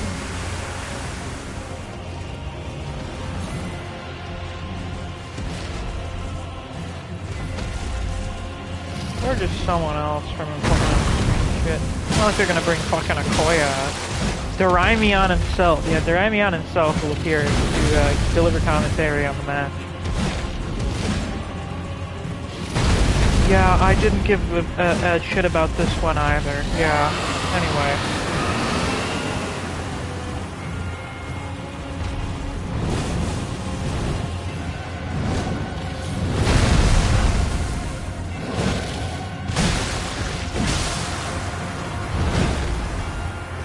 Togashi.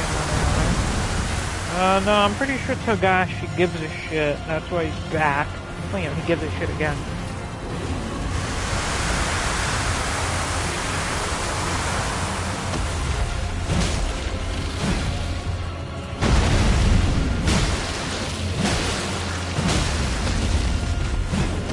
Oh, the Nidon's corpse. Oh, Jesus. Liu! We'll get Liu Dong Cheng, yeah. If I'm correct on that, by the way, I will go in. Oh yeah, it should go without saying that tomorrow's chapter is going to decide whether or not I am filled with rage or not. Whether I'm fucking furious for like the next month.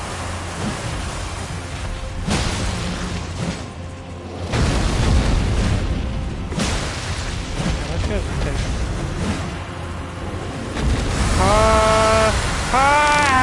God damn it. Fucking piece of shit.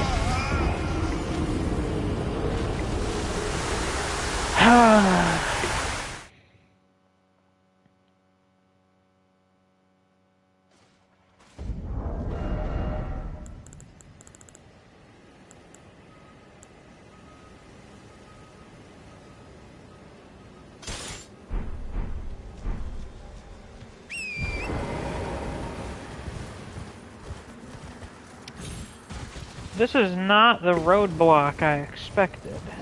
I got it all wrong, apparently. Good to know. Next chapter just titled I Did. That'd be pretty good. Did you? I did.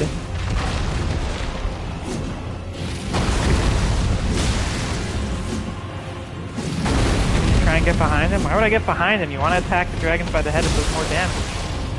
If I attack him from behind, I will have zero fun fighting him.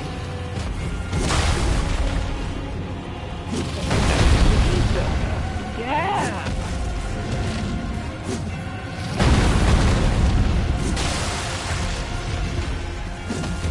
Big dumb fucking idiot. Bring that ass here, boy. By ass, I mean your head. Fighting you like a fucking character action boss. No head. It's no fun if there's no head, you know? Many such cases. When he does the Scarlet Rock breath, I mean, I guess I could try that.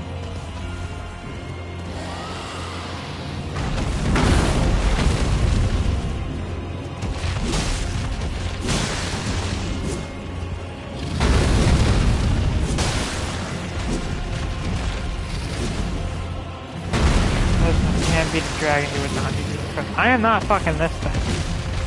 You know what people talk about how you can't fuck Melania because of all the Scarlet Rock? The same applies here.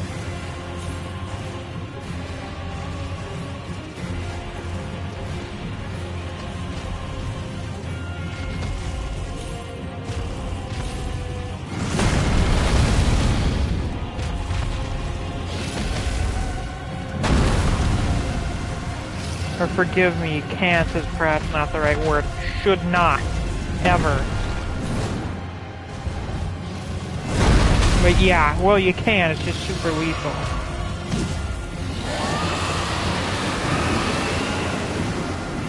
You should not go there.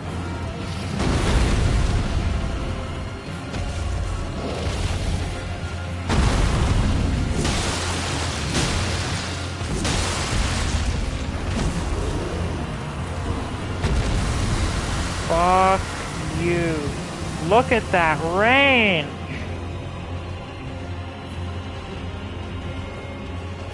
Ran a train, if you would. Who? What is this even in reference to?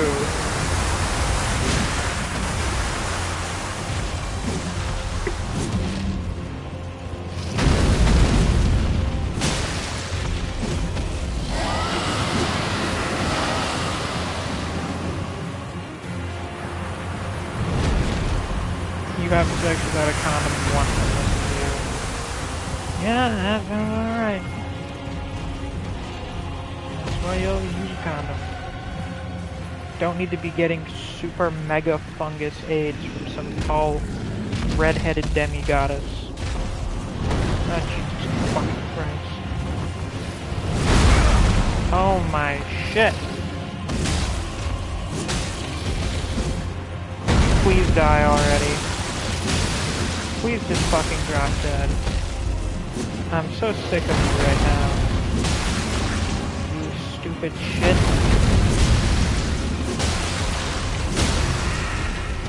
Kiss my motherfucking ass.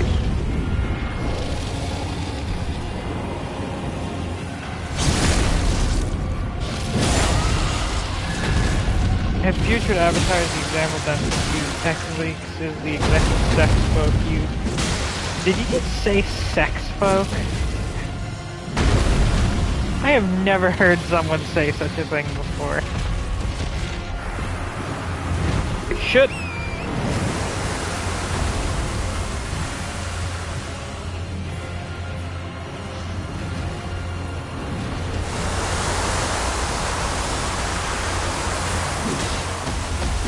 To be fair, sex folk is one of the less weird things we've ever said. Oh my god! Same vein as critters. Yeah. I don't think it's quite in the same vein as critter. Don't know what profession would be like dentists for sex. Fucking... I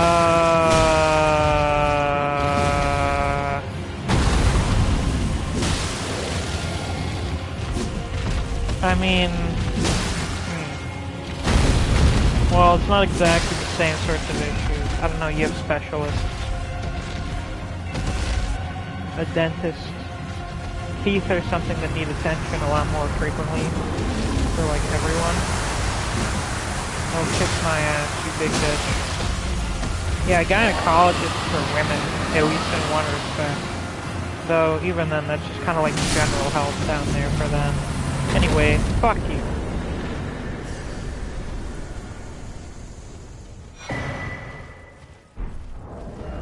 That was not fun. That was not good. That was one of the worst showings I've had thus far in this playthrough. That's kind of sad. Hello! Big exile guy. The big exile.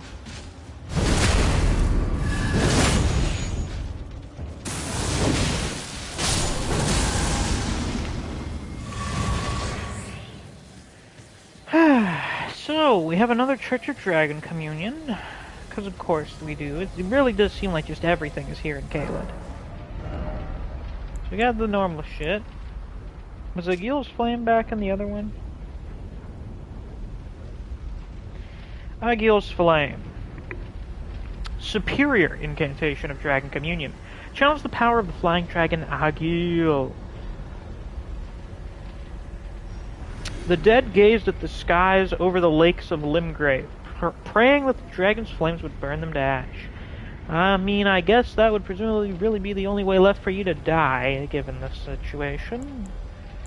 Glintstone Breath. One of the incantations of Dragon Communion. Those extraordinary individuals who perpetuate Dragon Communion are called Dragon-Hearted. Smarag's Glintstone Breath. Superior incantation of Dragon Communion. Smarag was a devourer of sorcerers, and over time his body became corrupted by their glintstones. Well, I guess that's a thing that can happen. Rotten Breath. One of the incantations of Dragon Communion. Transforms caster into a dragon to spew Scarlet Rock breath. And then we just have the better version. Exyke's Decay. Exyke's Dragon Communion Revenger did not forget his hatred even as he succumbed to the Scarlet Rot. What the fuck is a Revenger? Presumably someone that gets revenge for things.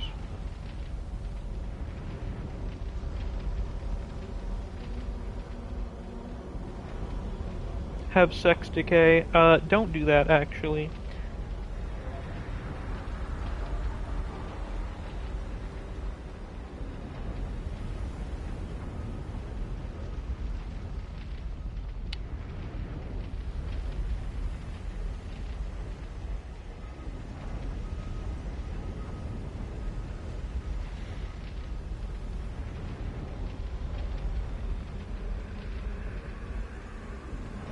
Ah yes, the regular Takis, the blue Takis, and the forbidden Takis. Of course, of course. Dragon Ice. You've been kind of nice dragon yet.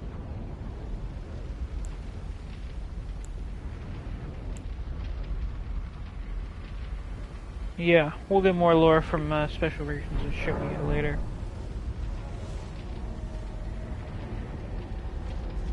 Anywho. Oh, wait. Ancient Dragon Apostle Cookbook. That's a lot of words.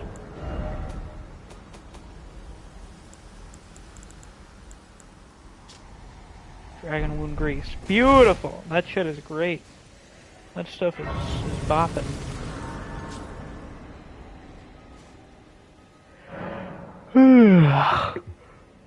Man.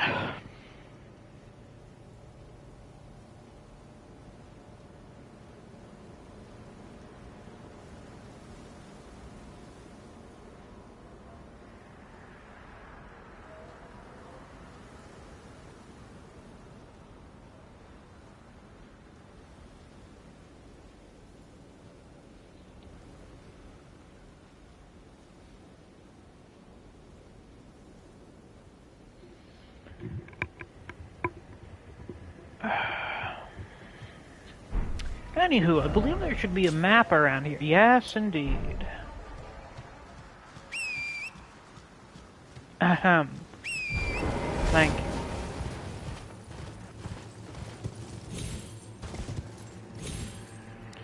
So, I assume, as a Dragon Communion Revenger, maybe Xyx was getting revenge on people who did Dragon Communion, because obviously they would have to kill dragons to get hearts to eat. So he was like, fuck you guys, I'm gonna kill you motherfuckers. And that's why he hangs out right outside their, church. You are young enough to witness man-made horrors. You will witness man-made horrors beyond your comprehension. Anyway, we got the map to Caelid.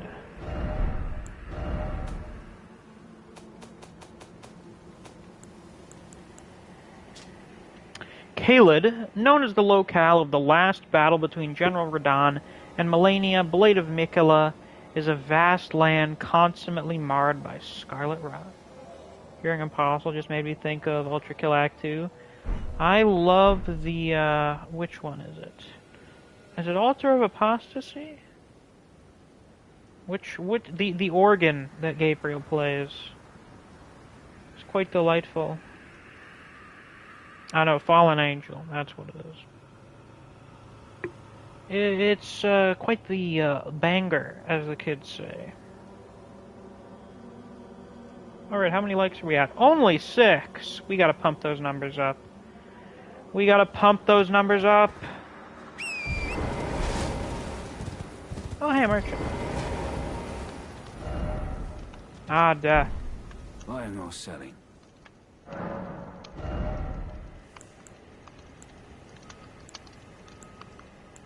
Interesting.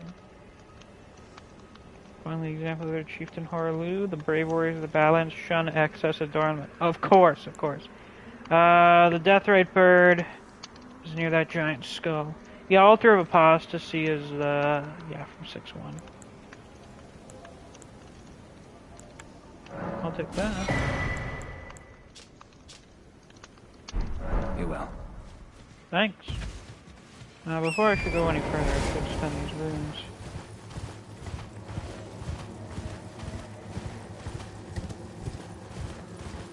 Tapping down and having that music hit was so good.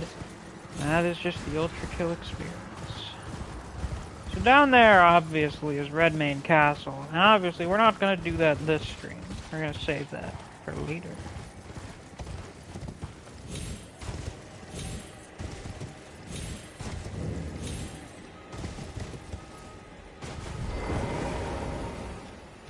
Actually, now that I think about it, this is the Cathedral of Dragon Communion. Is the other one just the Church of Dragon Communion? Yeah, it is. This is the big main one. Makes sense why we get the better ones here. What if I just used up all my words? What if I did that?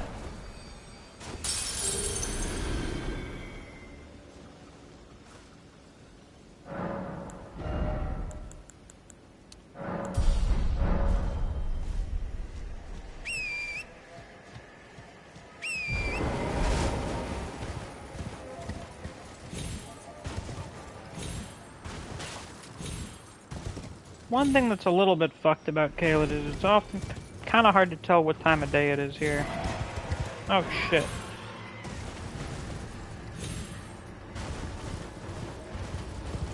Flee! You must flee!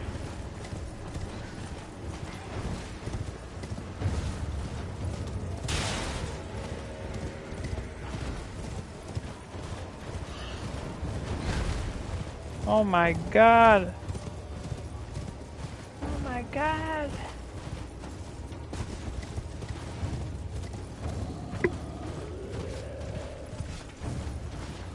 Everyone who's watching, if you haven't already, hit that like button. Didn't need to click either of those, but okay. I was wondering, they seemed a little bit random. Ouch! Jesus fucking Christ. Oh, thanks. Grace nearby to me. Where is it?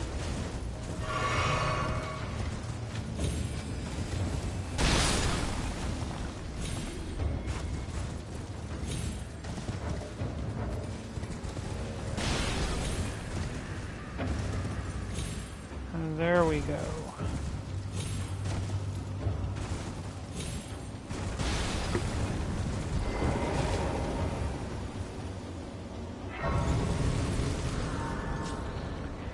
Now, what time is it? It's only early day. Well, can't have that. Now we gotta fight the shitty Deathbird.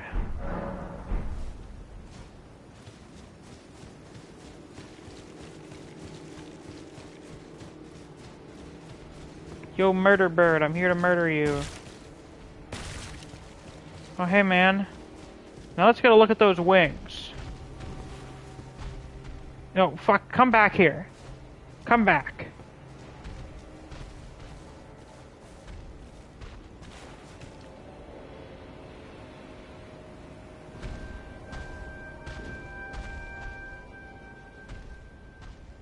I don't see any priests or attendants in there. This is indeed a safari stream. I believe I did say we were gonna go on a safari.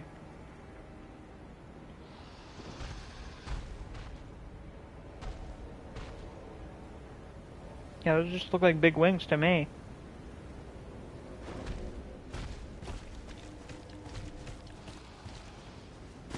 They appear when attacking? Oh, I see, I see. Hold on then.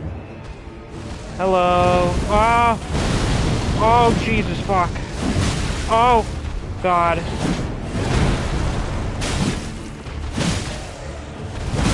Oh, fuck.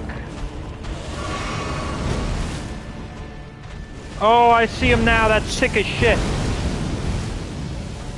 That's really goddamn cool.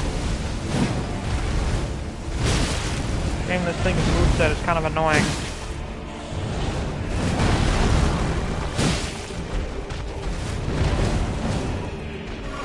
But its color scheme is so good. The black and bluish white. Oh yes. Yes indeed. Oh, Deathblight. Stop doing that. Stop it. Ow. No. You fuck. Get... You asshole. No. Don't do that. You sussy little creature. Lock onto the body. Oh, I didn't even realize there were different points. My mistake.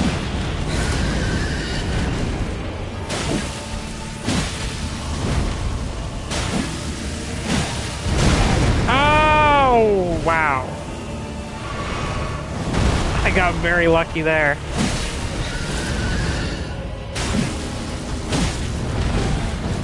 What exactly are you? Are you like a demon or something?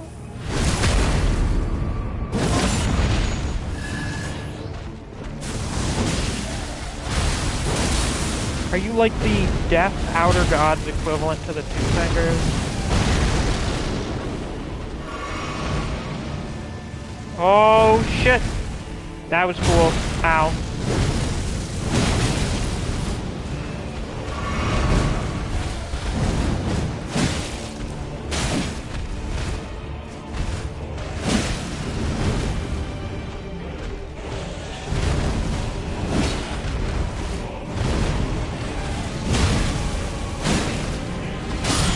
And there are your funeral rites, Mr. Deathray Fluid.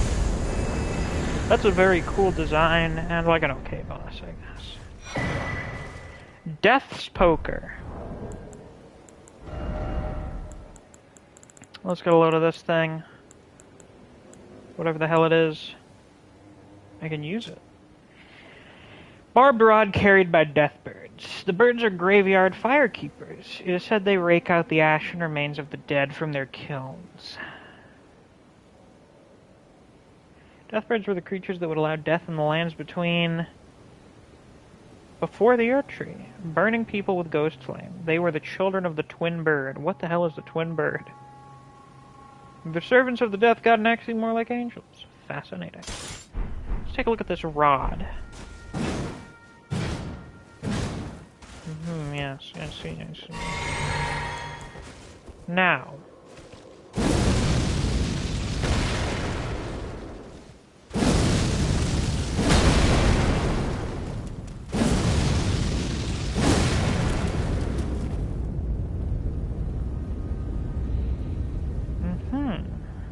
We're gonna have to test this out. We're gonna have to put this bad baby to the test. Ugh.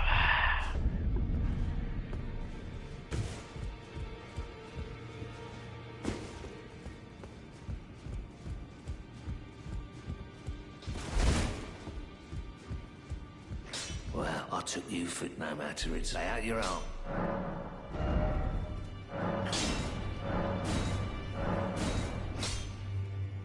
Yeah, sure, why not? Hey, Roderick. Are you here for spirit tuning? Oh, yeah. Yeah.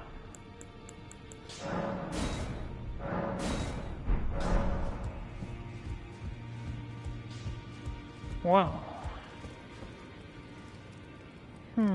What should we do next? Whatever should we do?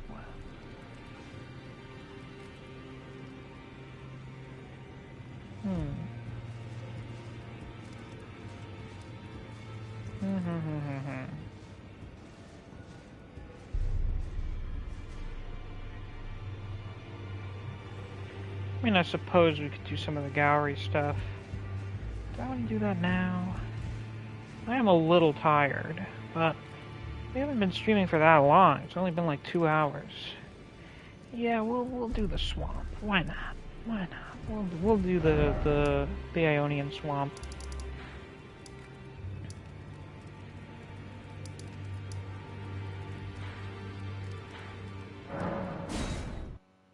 Yeah, that'll work.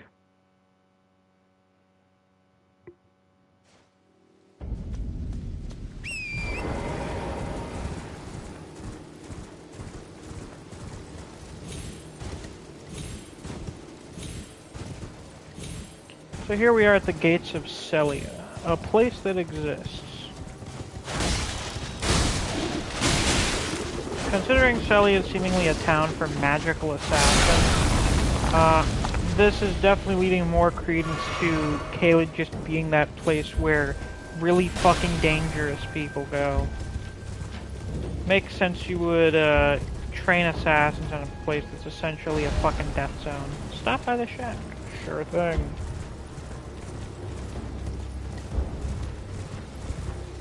I remember seeing that in my first playthrough and not thinking it was real. Hey, Gowry. That's a weird-ass position to sit in. Oh, a pleasure to see you. A pleasure indeed. I am Gowry, a great sage. In my day, anyway. I'd hoped to ask a favor when one of your ilk came along. A strapping young tarnished, able to cross the Scarlet Swamp of Ionia. Don't fret. I'll provide fine recompense. Should you accept, I will teach you the secret of Celia, the town you see there. Sure, sounds like a great deal. Ah, then you are willing to lend a hand, are you? I need your help to heal a certain young girl. Her name is Millicent. You will find her beyond Celia, resting at the church atop the cliff, stricken by the rotting sickness. The rotting sickness that afflicts Millicent has no cure. When the Erd Tree flourished, even the demigods could not stave off its effects, despite their nigh godhood. But Millicent's suffering can be ameliorated. For this, you are to find a certain needle. Seek the deep, scarlet swamp of Ionia outside Celia's bounds. The needle, made from unalloyed gold, is lost somewhere there. Yeah, that sounds really easy to find. Oh, here, you have to find this needle in a swamp. First, you must find the unalloyed gold needle. It's hidden somewhere in the deep scarlet swamp of Ionia. Then I will tell you, as promised, the secret of the town of You Celia. figured out how to get a plus 21 initiative bonus in D&D? I don't think I even want to know. What level do you have to be at to get that?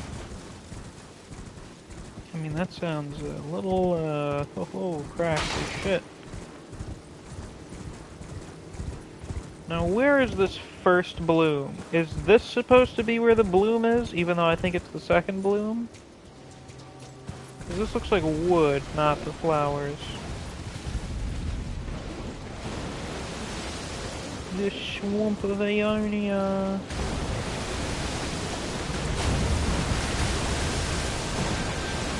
Before we fight that guy, let's explore a little bit, shall we?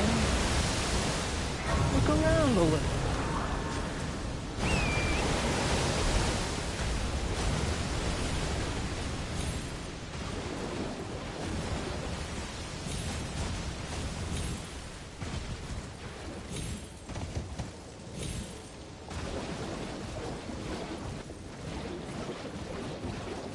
Uh-oh.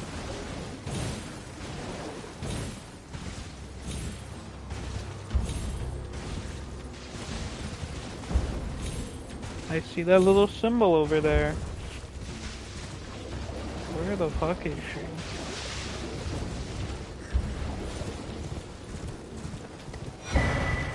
Traveler's set.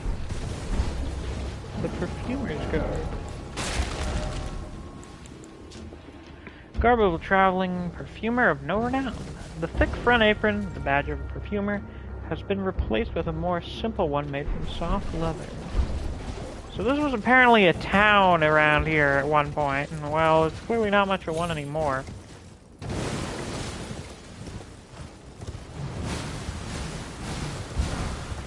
Ah, the meteorite staff.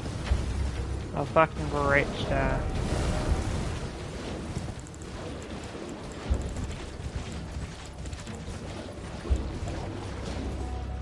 Staff embedded with a dark purple glintstone, said to be the fragment of a meteorite. Boasts high sorcery scaling and boosts gravity sorceries as well. However, this staff cannot be strengthened in any way. Level 18, though it still gets a very high before that. Yeah, dex bonus. Harangan lets you add proficiency. Swashbuckler Rogue lets you add charisma bonus. Second level Bard gives half proficiency. And then Alert Feat adds +5. Jesus fucking Christ.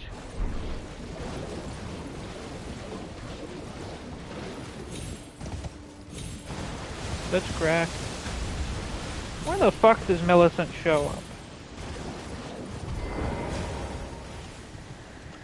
Let me see it, if only one last time. Your splendid blade dancing amongst the Scarlet Rock.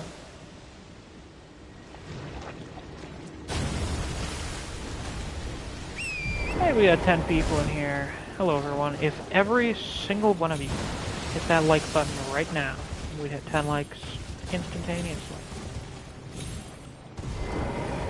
There we go. Where you at? invaded by Millicent. There you are.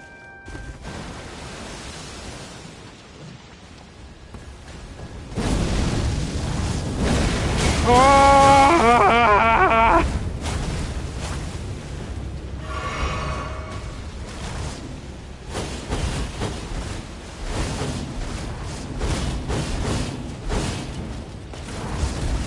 What the fuck?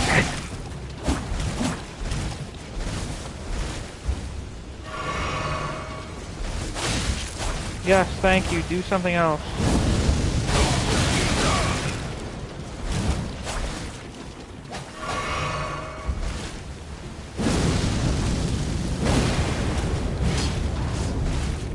This is a very good weapon, you say, huh?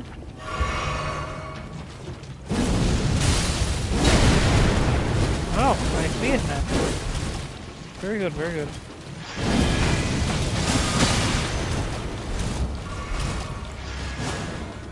Oh shit.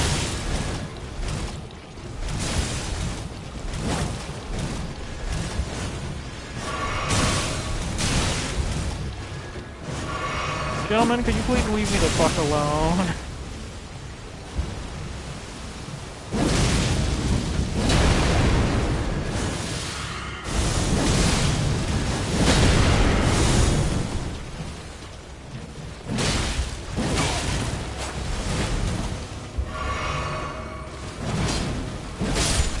Get shit on. Sacramento bottom, bunch of runes.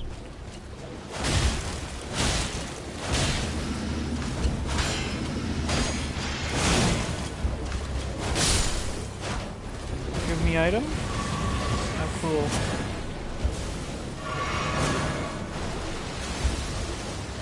So obviously, I think it goes without saying, Scarlet Rock Knights or the Clean Rock Knights are really fucking cool. Even if they just killed the shit out of me. There's inhaling tree incantations.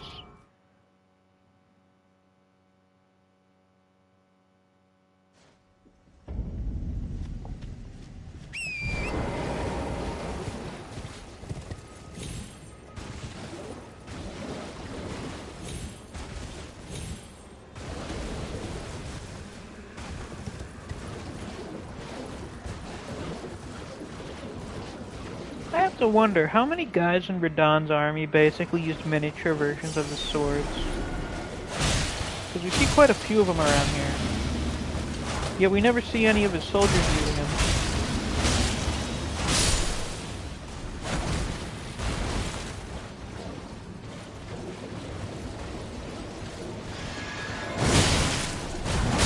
I really like that their scythe basically just fucking throws the halos.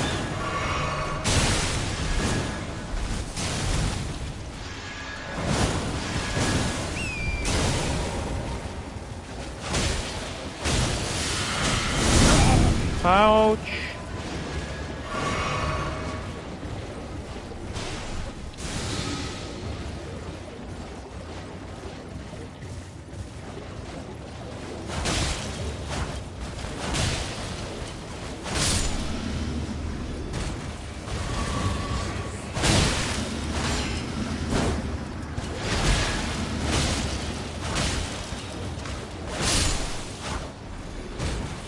So this does Ghost Flame and Frostbite? Oh, that is...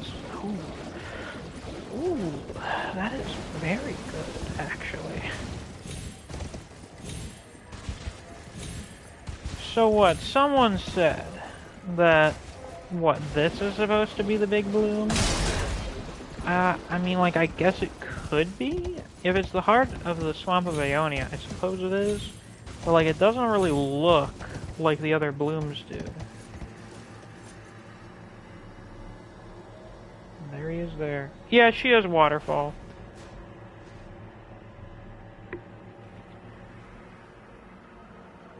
I thought the ghost was looking up at it, but I didn't see it.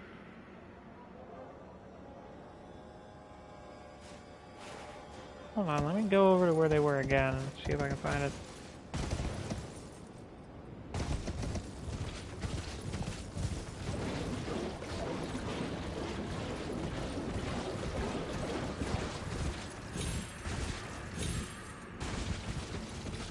The reason it doesn't look like any other bloom is because it has years to flourish. Oh, it is. Okay, okay. I mean, I guess.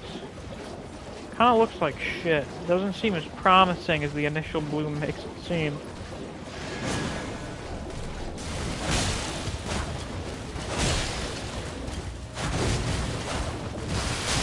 Ew! Gross.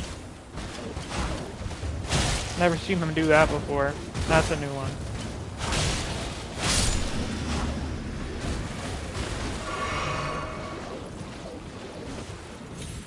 Unfortunately, I will not be farming for Clean Rot Knight Armor on this day. Maybe another day, maybe in my free time. Well, this technically is my free time. Technically everything I do on this channel is my free time, but I digress. Let's fight a big guy. A big guy who unfortunately gets an exact model reusage later. That's annoying. Oh, shit! Well, that's cool. If you ever want me to pass you some... Give me a heads up, I have an extra set of it? Tempting.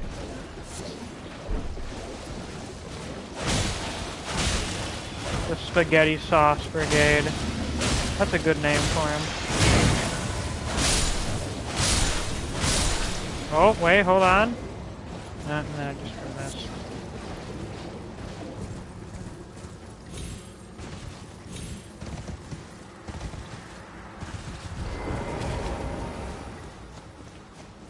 Come, my boy.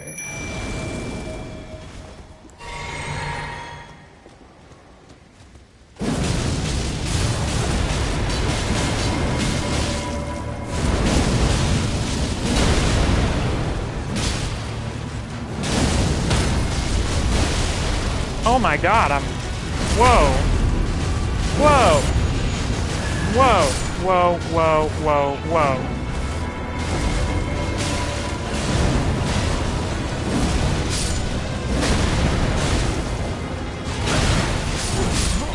Okay, well, that went...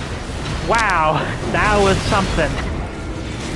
That was definitely one of the boss encounters ever. Jesus. Wow.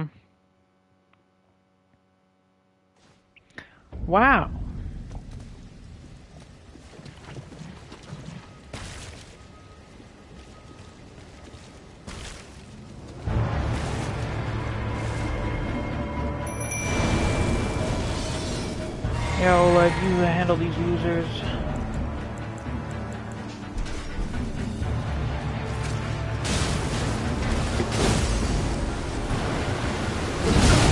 Ow.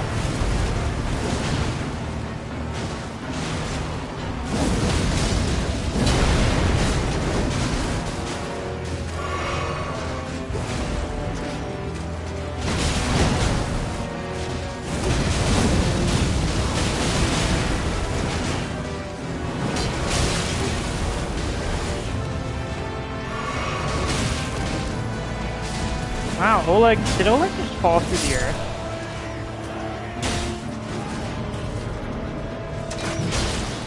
Oh yeah, something I forgot about. I do believe you are able to, yeah, summon Poliana, adopted daughter.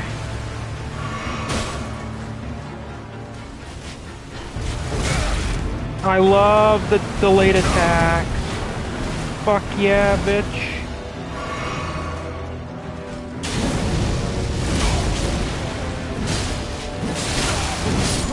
Yeah! Damn, that's good.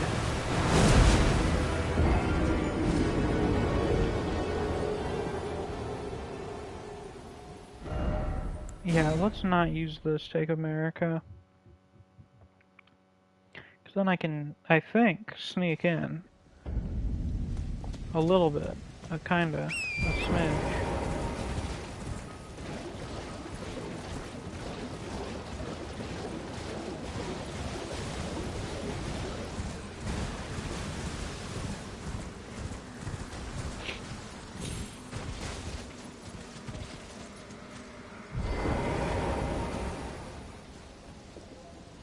Yeah.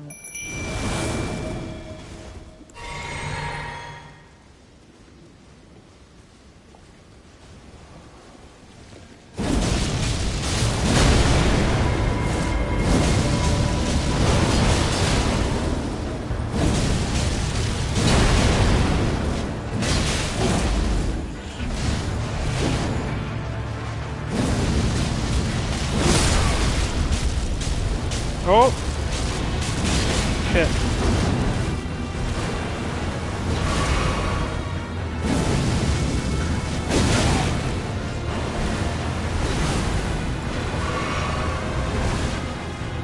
The other reason does more damage over time. What, the explosion or the line?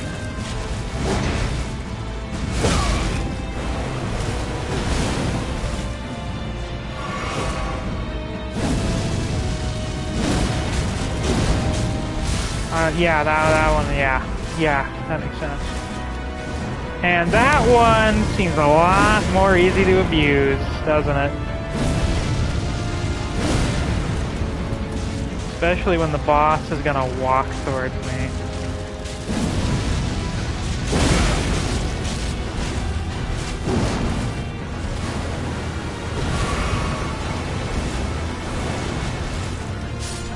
Does this recover my mana? Oh, a little, yeah.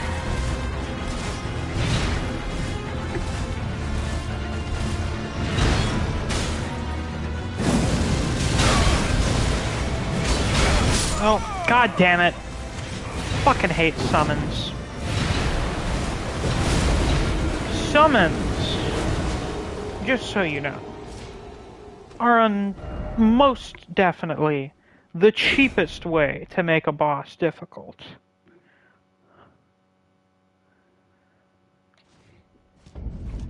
But I digress.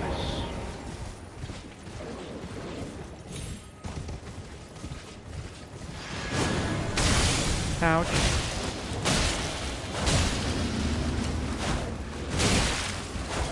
Yeah, we're definitely going to be abusing the shit out of this thing now.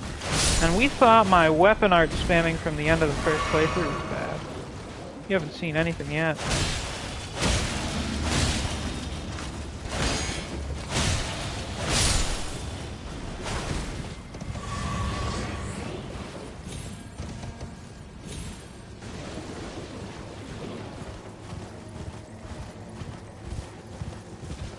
To think how much Godskin Duo literally ruined my playstyle at the end of that. It's really a travesty.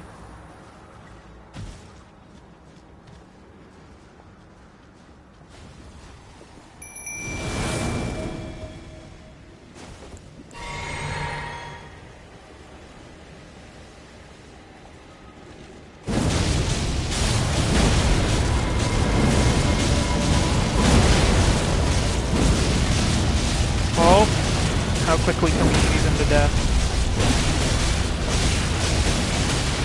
Oh, not quite quick enough. Not as quickly as I'd like.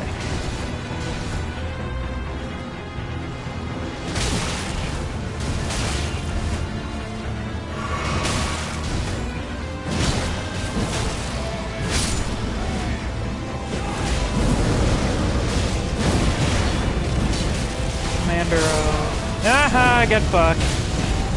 You and your army suck. Kiss my ass. Commander Standard, unallied gold needle. This thing! Now that works really well on O'Neill because he just kind of walks towards you slowly. Niall like fucking jumps around and shit. I know it won't be as good against him. This seems really good against slow bosses or bosses that just kind of stand around for extended periods.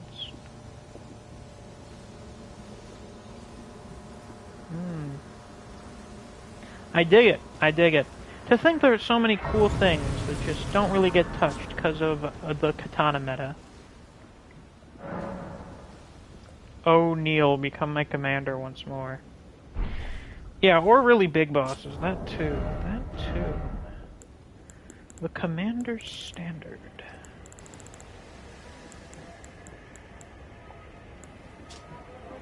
A beaten red battle standard is furled around this time-worn halberd. Even after his lord was fled, Commander O'Neill continued to brandish this flag in the devastation of the rot-eaten field of battle, the sole veteran who remembers this battle with pride. I don't know why someone would feel pride about all of this fucking shit that came about because of it. You're kind of an idiot, O'Neill. Considering his lord was fled, presumably he was a member of Melania's army. And that lines up, because I'm thinking that Niall probably served them as well. Maybe? Though it seems like Niall also kind of worships Godwyn. I don't know. Isn't there some stuff considering, suggesting some sort of vague connection between Godwyn and Miquella? Anyway. Unalloyed gold needle. An intricately crafted needle of unalloyed gold, snapped in half. A ritual implement crafted to ward away the meddling of outer gods. It is thought capable of forestalling the incurable rotting sickness. Sage Gowry has designs for this needle. I bet he does. Wow, the Godwyn dynasty. That's just called Age of the Duskfell ending.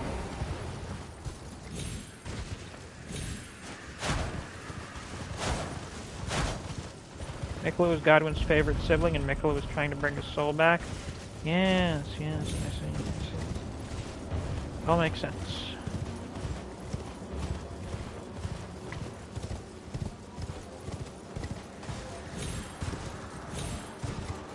Yo, Gowry, what's up?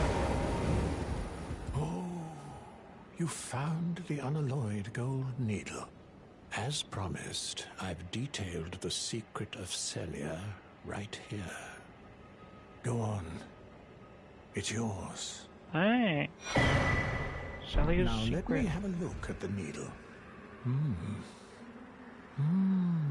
Bet Melania hated that? Maybe. Well, this is a marvel indeed. The work of a true artisan, a meticulous, bold craftsman who grasps the essence of life. Can you give me some time with this? As well made as it is, it won't be much use snapped in half, will it? Of course not. Just gonna, what, like stick it under a lighter or something? Or over a lighter? Melt it a little bit, just kind of slap it back together.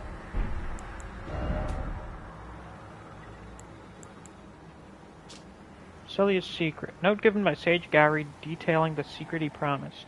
The town of Celia hides the source. Light 3 flames atop the candle towers to break the seal. Melania, yeah, probably would help Miquella with saving Godwyn because Melania was just obedient to Miquella and did anything for him. Kind of her deal. So, we got a lot of sorcerer ghosts here. Reminds me a bit of the Carrion Manor. Quit out and then come back and he'll be done. Oh, good idea. That is an option as well. Ow. Ow. Ow.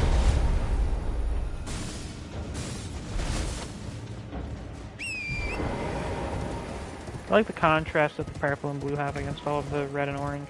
Looks quite nice.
Hexagons, flavorless. Wow, that is something.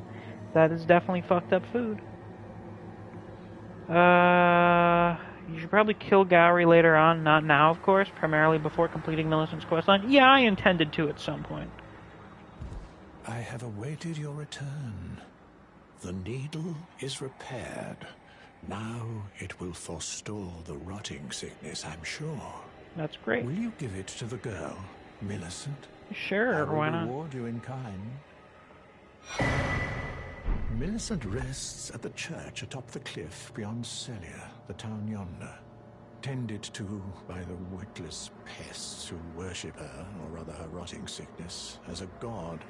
A wretched fate, indeed. The poor girl, she never wished for any of this. You acknowledge this, and yet you're still trying to force the whole god shit onto her. Not very considerate, are you?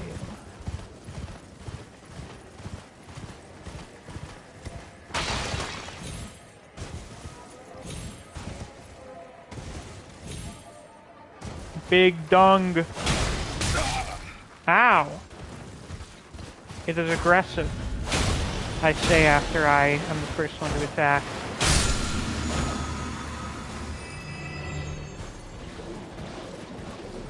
Oh, I thought that gave me a spell or something. Damn. Now I just feel like kind of a dick.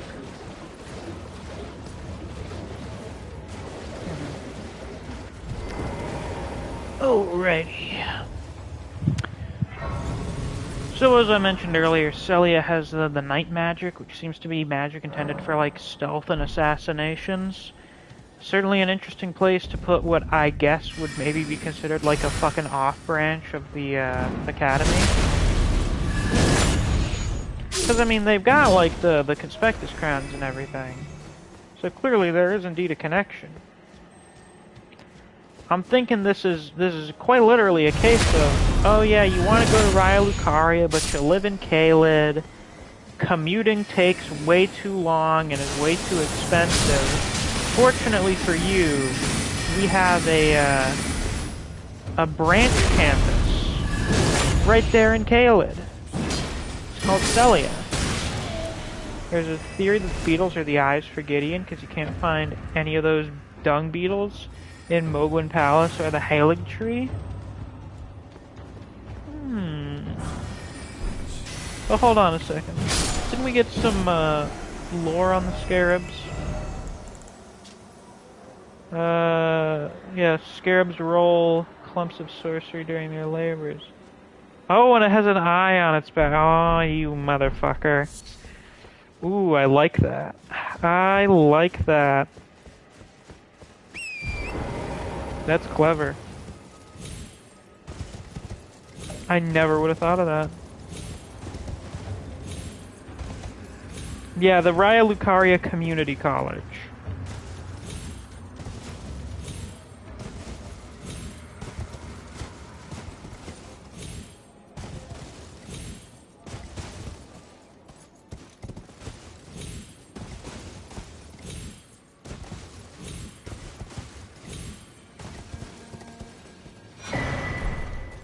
What do you know?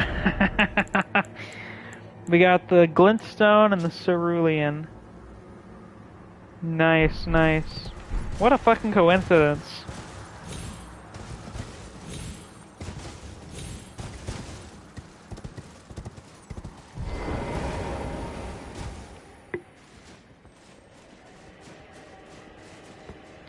I have to say, this is quite the security system to have on your fucking town. Raya Lucaria is like a parasite feeding off smaller towns around the lands between. Well, that would be true if they had more of these. The closest thing is just there being like mage towers in various places. Like, I'm pretty sure we got at least one in every region.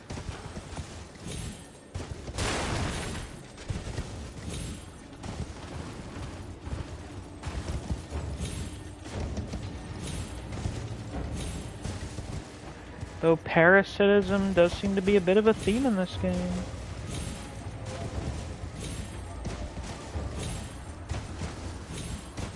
So you may not be far wrong.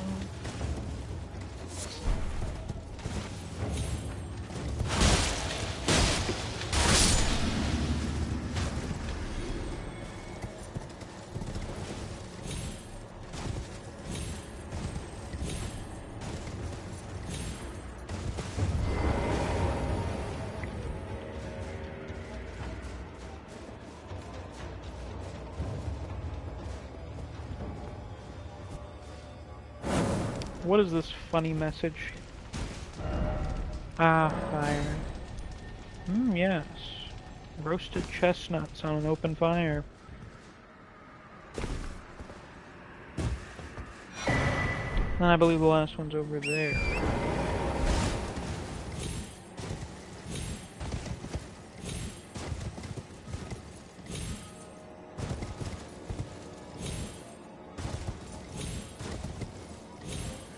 I imagine if it weren't for all the rotten stuff, this would probably be a pretty interesting place to live. Effectively, what if most of the biological matter here wasn't incredibly infectious? There's a different magic symbol for Celia's magic door to Raya Lucaria's or Carrion Manor. Carrion magic has a sword and a staff, where Celia has 2 magic staffs, different ideals. Also, well, I know they have their own distinct branch of magic, but they clearly are connected to the academy. Anyway, before we go and fight the boss here, I gotta go to the bathroom real quick.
Celia seems to be more interested with involvement with the Nox and the Alabaster Lords. You know, I was just about to bring that up.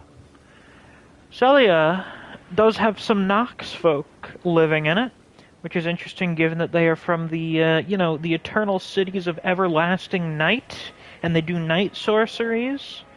And also this is where Redan learned all of his gravity shit. Bath content. Not quite bath content. More like piss content. Fun fact, if you actually roast chestnuts, they will explode. Are you fucking kidding me? Okay, well then why does the classic Christmas song talk about chestnuts roasting on an open fire? What's the deal with that? Are they trying to fucking kill people?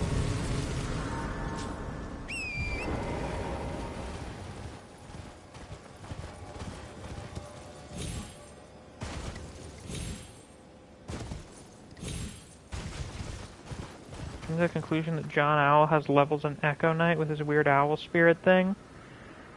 Are you you're referring to Dad Sekiro, yes?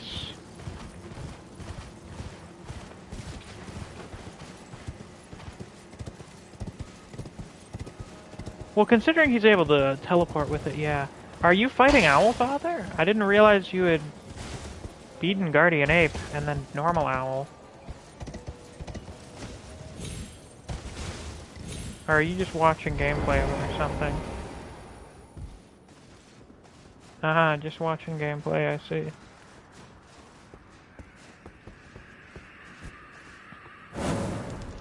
A seal was broken. If you beat Guardian Ape, you'd be a much happier person. You just don't understand how to fight him. The best way to deal with Guardian Ape is just fucking spam oil and the flame tube. The flame barrel.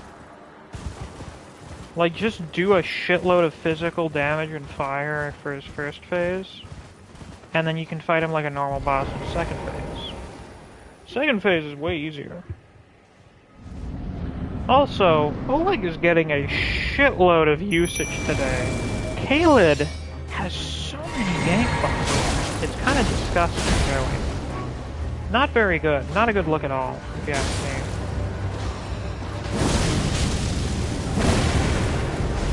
Bruh, get over here. Look at this fucking idiot.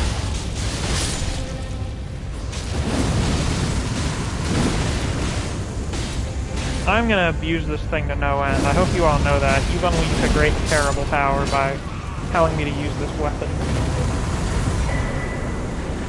Nox Flowing Sword. A cool thing. A very cool thing.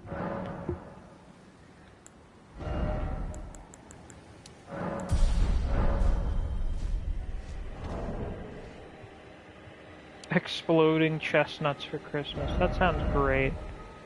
That just sounds wonderful. Oh, I can even use this. A grim weapon wielded by the swordsmen of the Eternal City. This shotel has a blade as fine as a needle.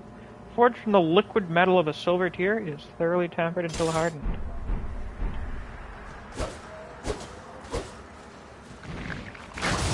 Oh yeah, I love that shit. Does it not have a follow-up? Oh, that's kind of disappointing.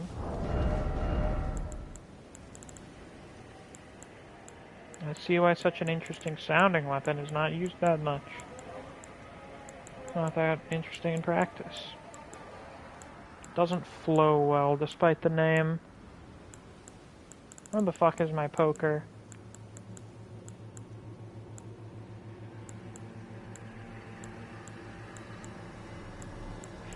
I seem to have misplaced my poker.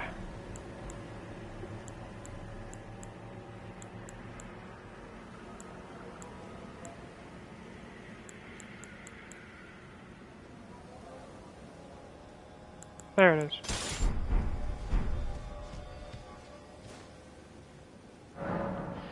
Yeah, the Celia folks definitely were into some spookier shit than the Rylotarians.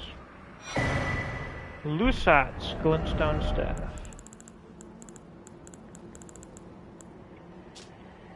Staff of the primeval Glintstone sorcerer Lusat. Only those who have glimpsed what lies beyond the wisdom of stone may wield it. Enhances power of all sorceries, but consumes additional FP. What's the requirement on that? 52. Good lord. Good googly moogly. That is a lot. Not quite 70, but it's still a bit. By the way, is my mic too close to my mouth? Are you able to hear like my every breath or something? Because that's always a little bit annoying, you know.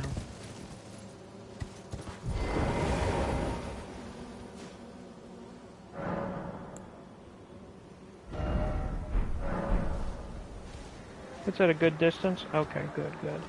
I'll keep that in mind. Just at the bottom of my vision is a good place for the mic to be.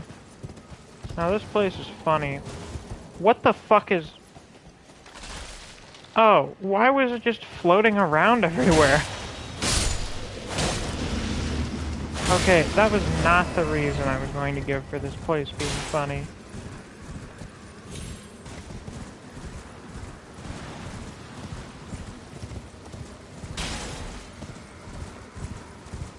The reason it's funny is because of this incredibly inefficient ball trap.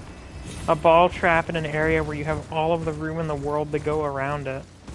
Now as I say that, I'm gonna get fucking run over by this thing. Wait, is that maybe one of the giant balls from the fucking, Eternal City? Is that from Noxtella?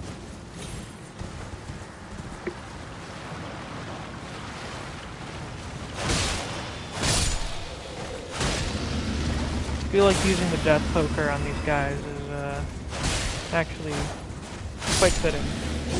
Considering that is the purpose. To send these bitches to the afterlife.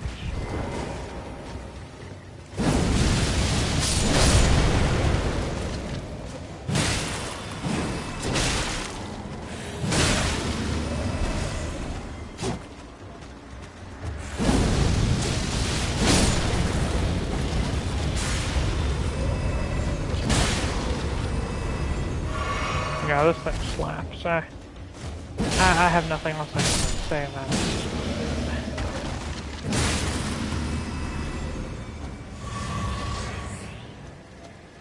So I should have used this for my Age of the Duskborn character.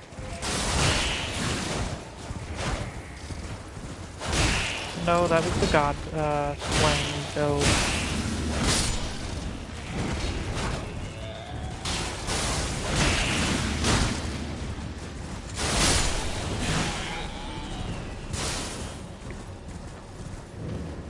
Church of the Plague, that doesn't sound ominous at all.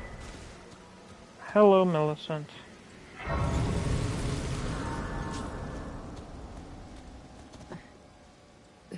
Who's there? Well, it matters not. If you are wise, you will leave immediately. My flesh writhes with scarlet rot. It is a curse. Not to be meddled with by man. Here's this needle. You should stab yourself. You ask that I stab myself with the needle? Yes, actually, that is exactly what I just said. But how? It's magic, that's how. Never mind. I've decided I would rather trust you than simply continue to spoil from within.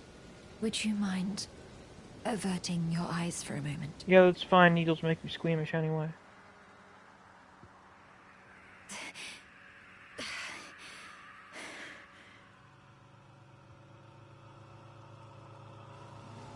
Well, that was easier than expected. But why do I feel so... Man, I remember getting to this for the first time. It was just the sussiest shit ever. Felt like you'd just given a fucking random girl Quaaludes or something. It was really uncomfortable.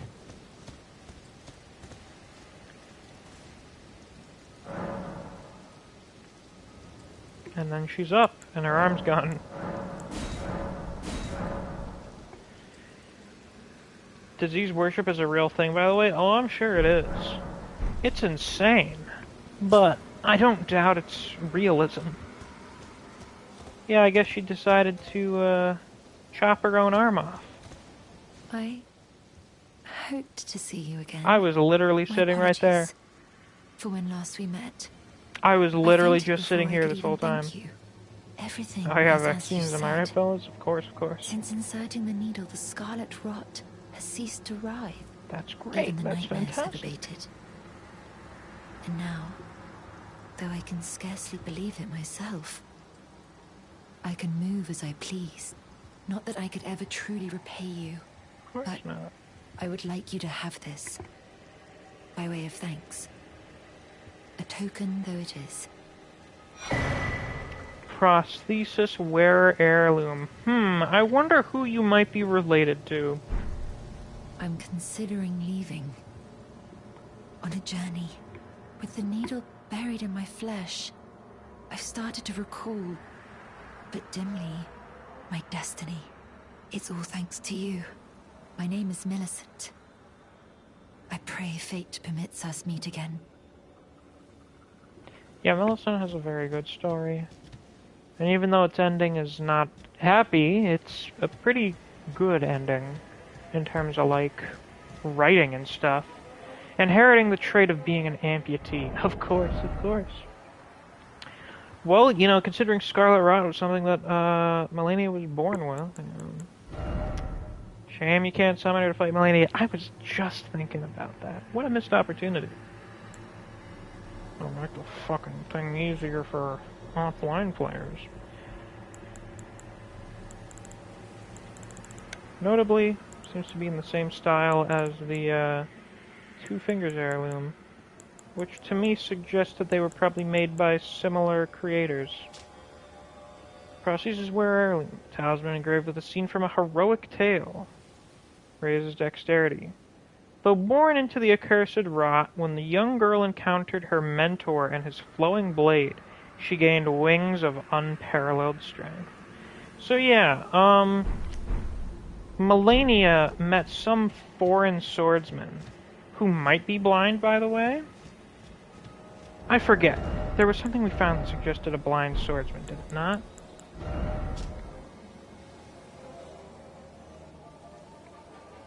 I could have sworn there was something. Yeah, it said that a blind swordsman was the originator of this technique. The art of allowing one's opponent to strike so as to leave them vulnerable to a well-timed reply. Maybe not him. But a foreign swordsman, and he uses maybe the same sword that Millicent uses, which is basically the waterfall dance. It's quite interesting. Quite interesting. Do I want to do these fucking things now? I probably don't. Why is there so many weebs playing this game? Because it's good. There's a lot of people of various interests playing this game. Also, FromSoft games frankly have a whole lot of anime shit in them.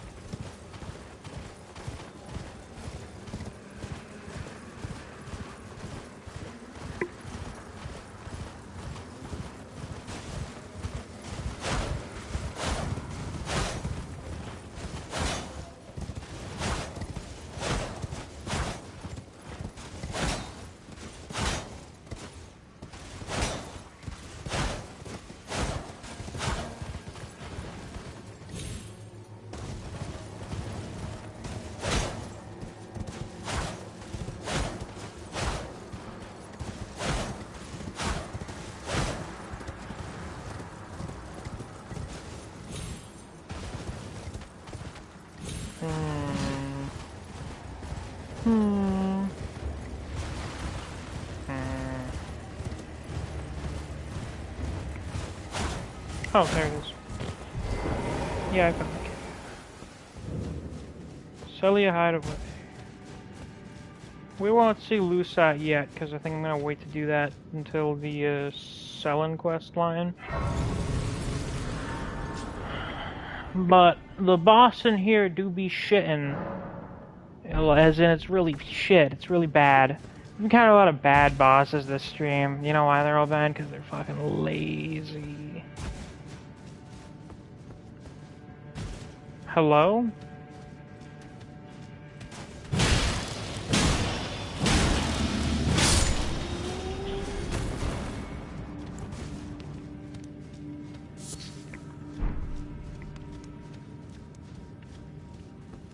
Dark place indeed. One of many. We've encountered plenty of dark places. And we will encounter many more.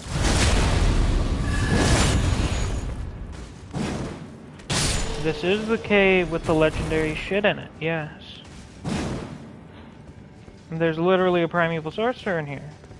Innocent caveman killed by crazy weeb. That is, yeah, quite accurate. Yeah, Lusat's in here. Haha, of course. I love illusions.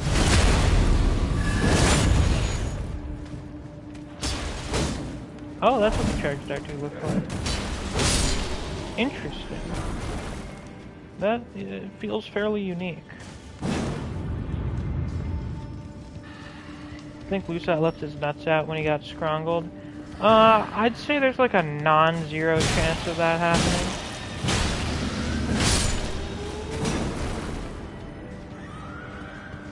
At least Lusat as a cave visitor is just vibing in Gelmir. Well, they just have different tastes. Lusat likes hanging out in caves. Azure likes being in open areas. You know, watching some anime on Netflix called Edge Runners. I haven't watched it because I canceled my Netflix subscription a while ago. I know some other people have watched it, and I've heard that it's apparently very good. So good that people are forgetting how bad Cyberpunk 2077 was. I'm sure the sort of Milos also has the same charge attack. Interesting. Studio trigger, so it's at least a high 7 probably. You know what? I feel like that is the most accurate description of Studio Trigger production. At least a 7. Uh-oh. Uh-oh. Jesus Christ.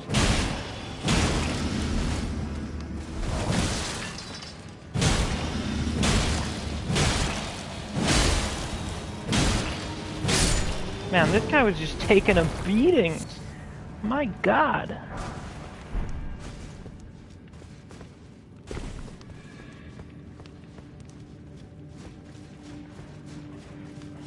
What did Netflix make besides me mad? Well, they didn't make it, but they are distributing a cyberpunk anime produced by Studio Trigger, you know, the Kill la Kill guys. You ever wonder if Astel's even the final form? That's a question for the DLCs. But presumably. They are the most matured state we've ever seen for the Falling Star Beasts, so I would say so. Though it's interesting that the Falling Star Beasts have full-grown Falling Star Beasts, unless it's only full-grown within that stage of its evolution. Because it's Falling Star Beast, Malformed Star, and then Astals, yeah. I don't think the Falling Star Beasts could be different creatures of like the same sort of group.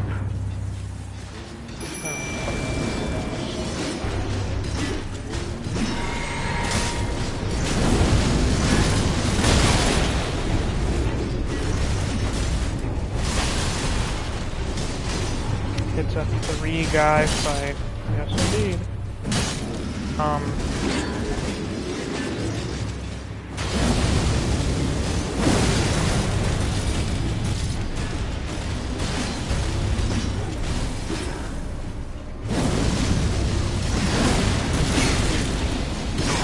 Ouch. Oh! Fuck off.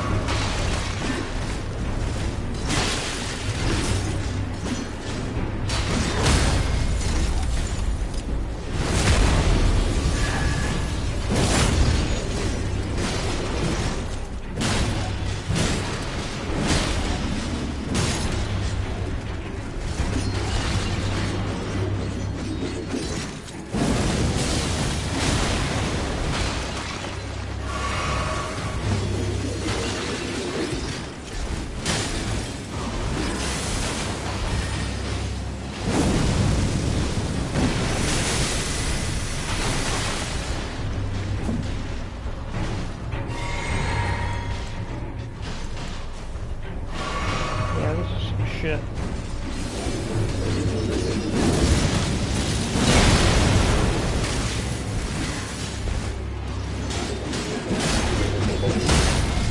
Ah.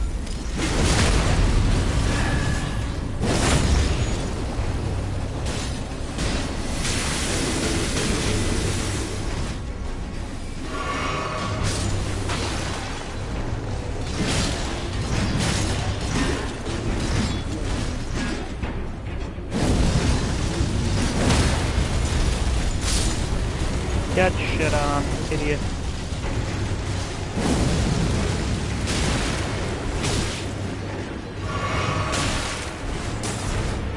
Shadows of Yharnam, but worse. Great description.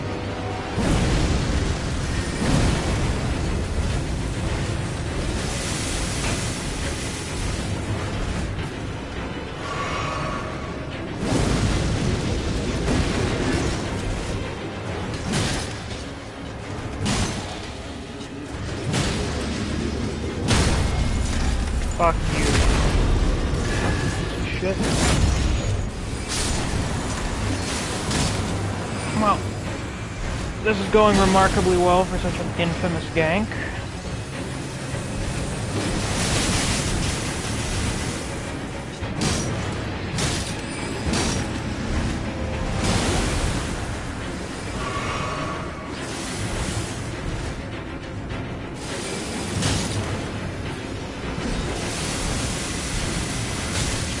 This is the only version of the Crystallion I've seen that uses a staff.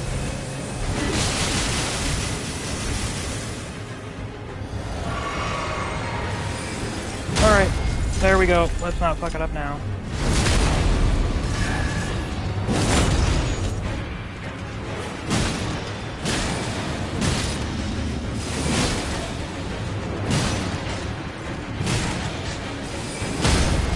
And then we just unlock it.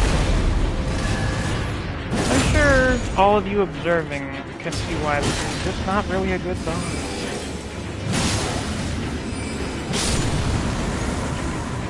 But it is done. It's fucking dead. Crystal Torrent. I did it! Yeah! There's a Staff Crystallian in the dungeon beneath Raya Lucaria. It's the dungeon you gotta do to get, Terra Magica. I don't think I've ever found that one.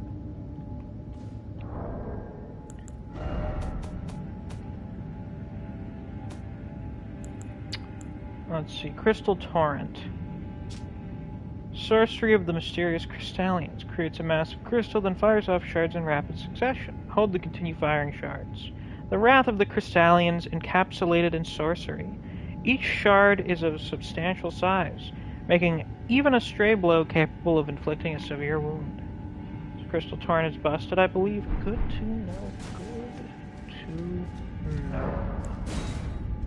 This is all valuable information.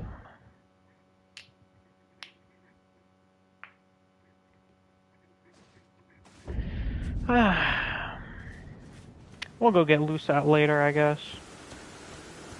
But in the meantime...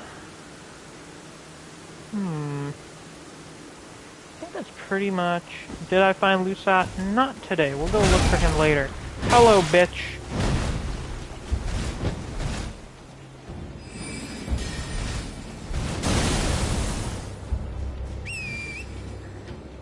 We'll look for him when we do more selling. That's fine. That was awkward. Well, anyway, as I was trying to say, I think that's pretty much all I really wanted to do for today's stream. You know, take care of most of the stuff in Caelid. What we pretty much have left is just the Celia Crystal Tunnel, the shit over in Dragon Barrow, and of course, Redmane Castle. And that's all stuff we'll take care of in the next stream, which will be sometime next week, because I'm not going to be able to stream tomorrow, and then, well, I won't be here for the next several days after that, so, you know, sometime next week. But this was a good one, I think. I think we covered some fairly interesting topics, all things considered. And we went through quite a number of bosses, many of which were not very good. I wonder if we can see the man from here. I doubt it. Would be cool as fuck though if we could. So I imagine someone would use that as a form of cheese to kill Redan without actually having to fight him. There's the castle. Somewhere in there is the man once known as the mightiest of the demigods. I genuinely do think... Now, you know what it is? Here. I'll settle the argument now. Redan is the strongest demigod when it comes to the sheer scale of his feats. His direct, instantaneous feats. Malenia, on her own, not including Scarlet Rock shit, is the most lethal of any of the demigods. There, does that satisfy all of you? Your dumb power scaling shit? Is that satisfactory? I hope so. Red and white grass looks really cool. I dig it. But yeah, that's gonna be pretty much all for today's stream. Is there anything even worth getting there? Yeah, well, we just watched a man die. Yeah, now Neve gets time to watch some more March Comes In Like a Lion. You're welcome. Anywho, I'll be signing off now next to this guy. We should give him a name of some kind, I suppose. But, anyway, thank you all for joining. I hope you all enjoyed. I know I certainly did. Until next time, I'll see you guys around. Take care. Bye-bye.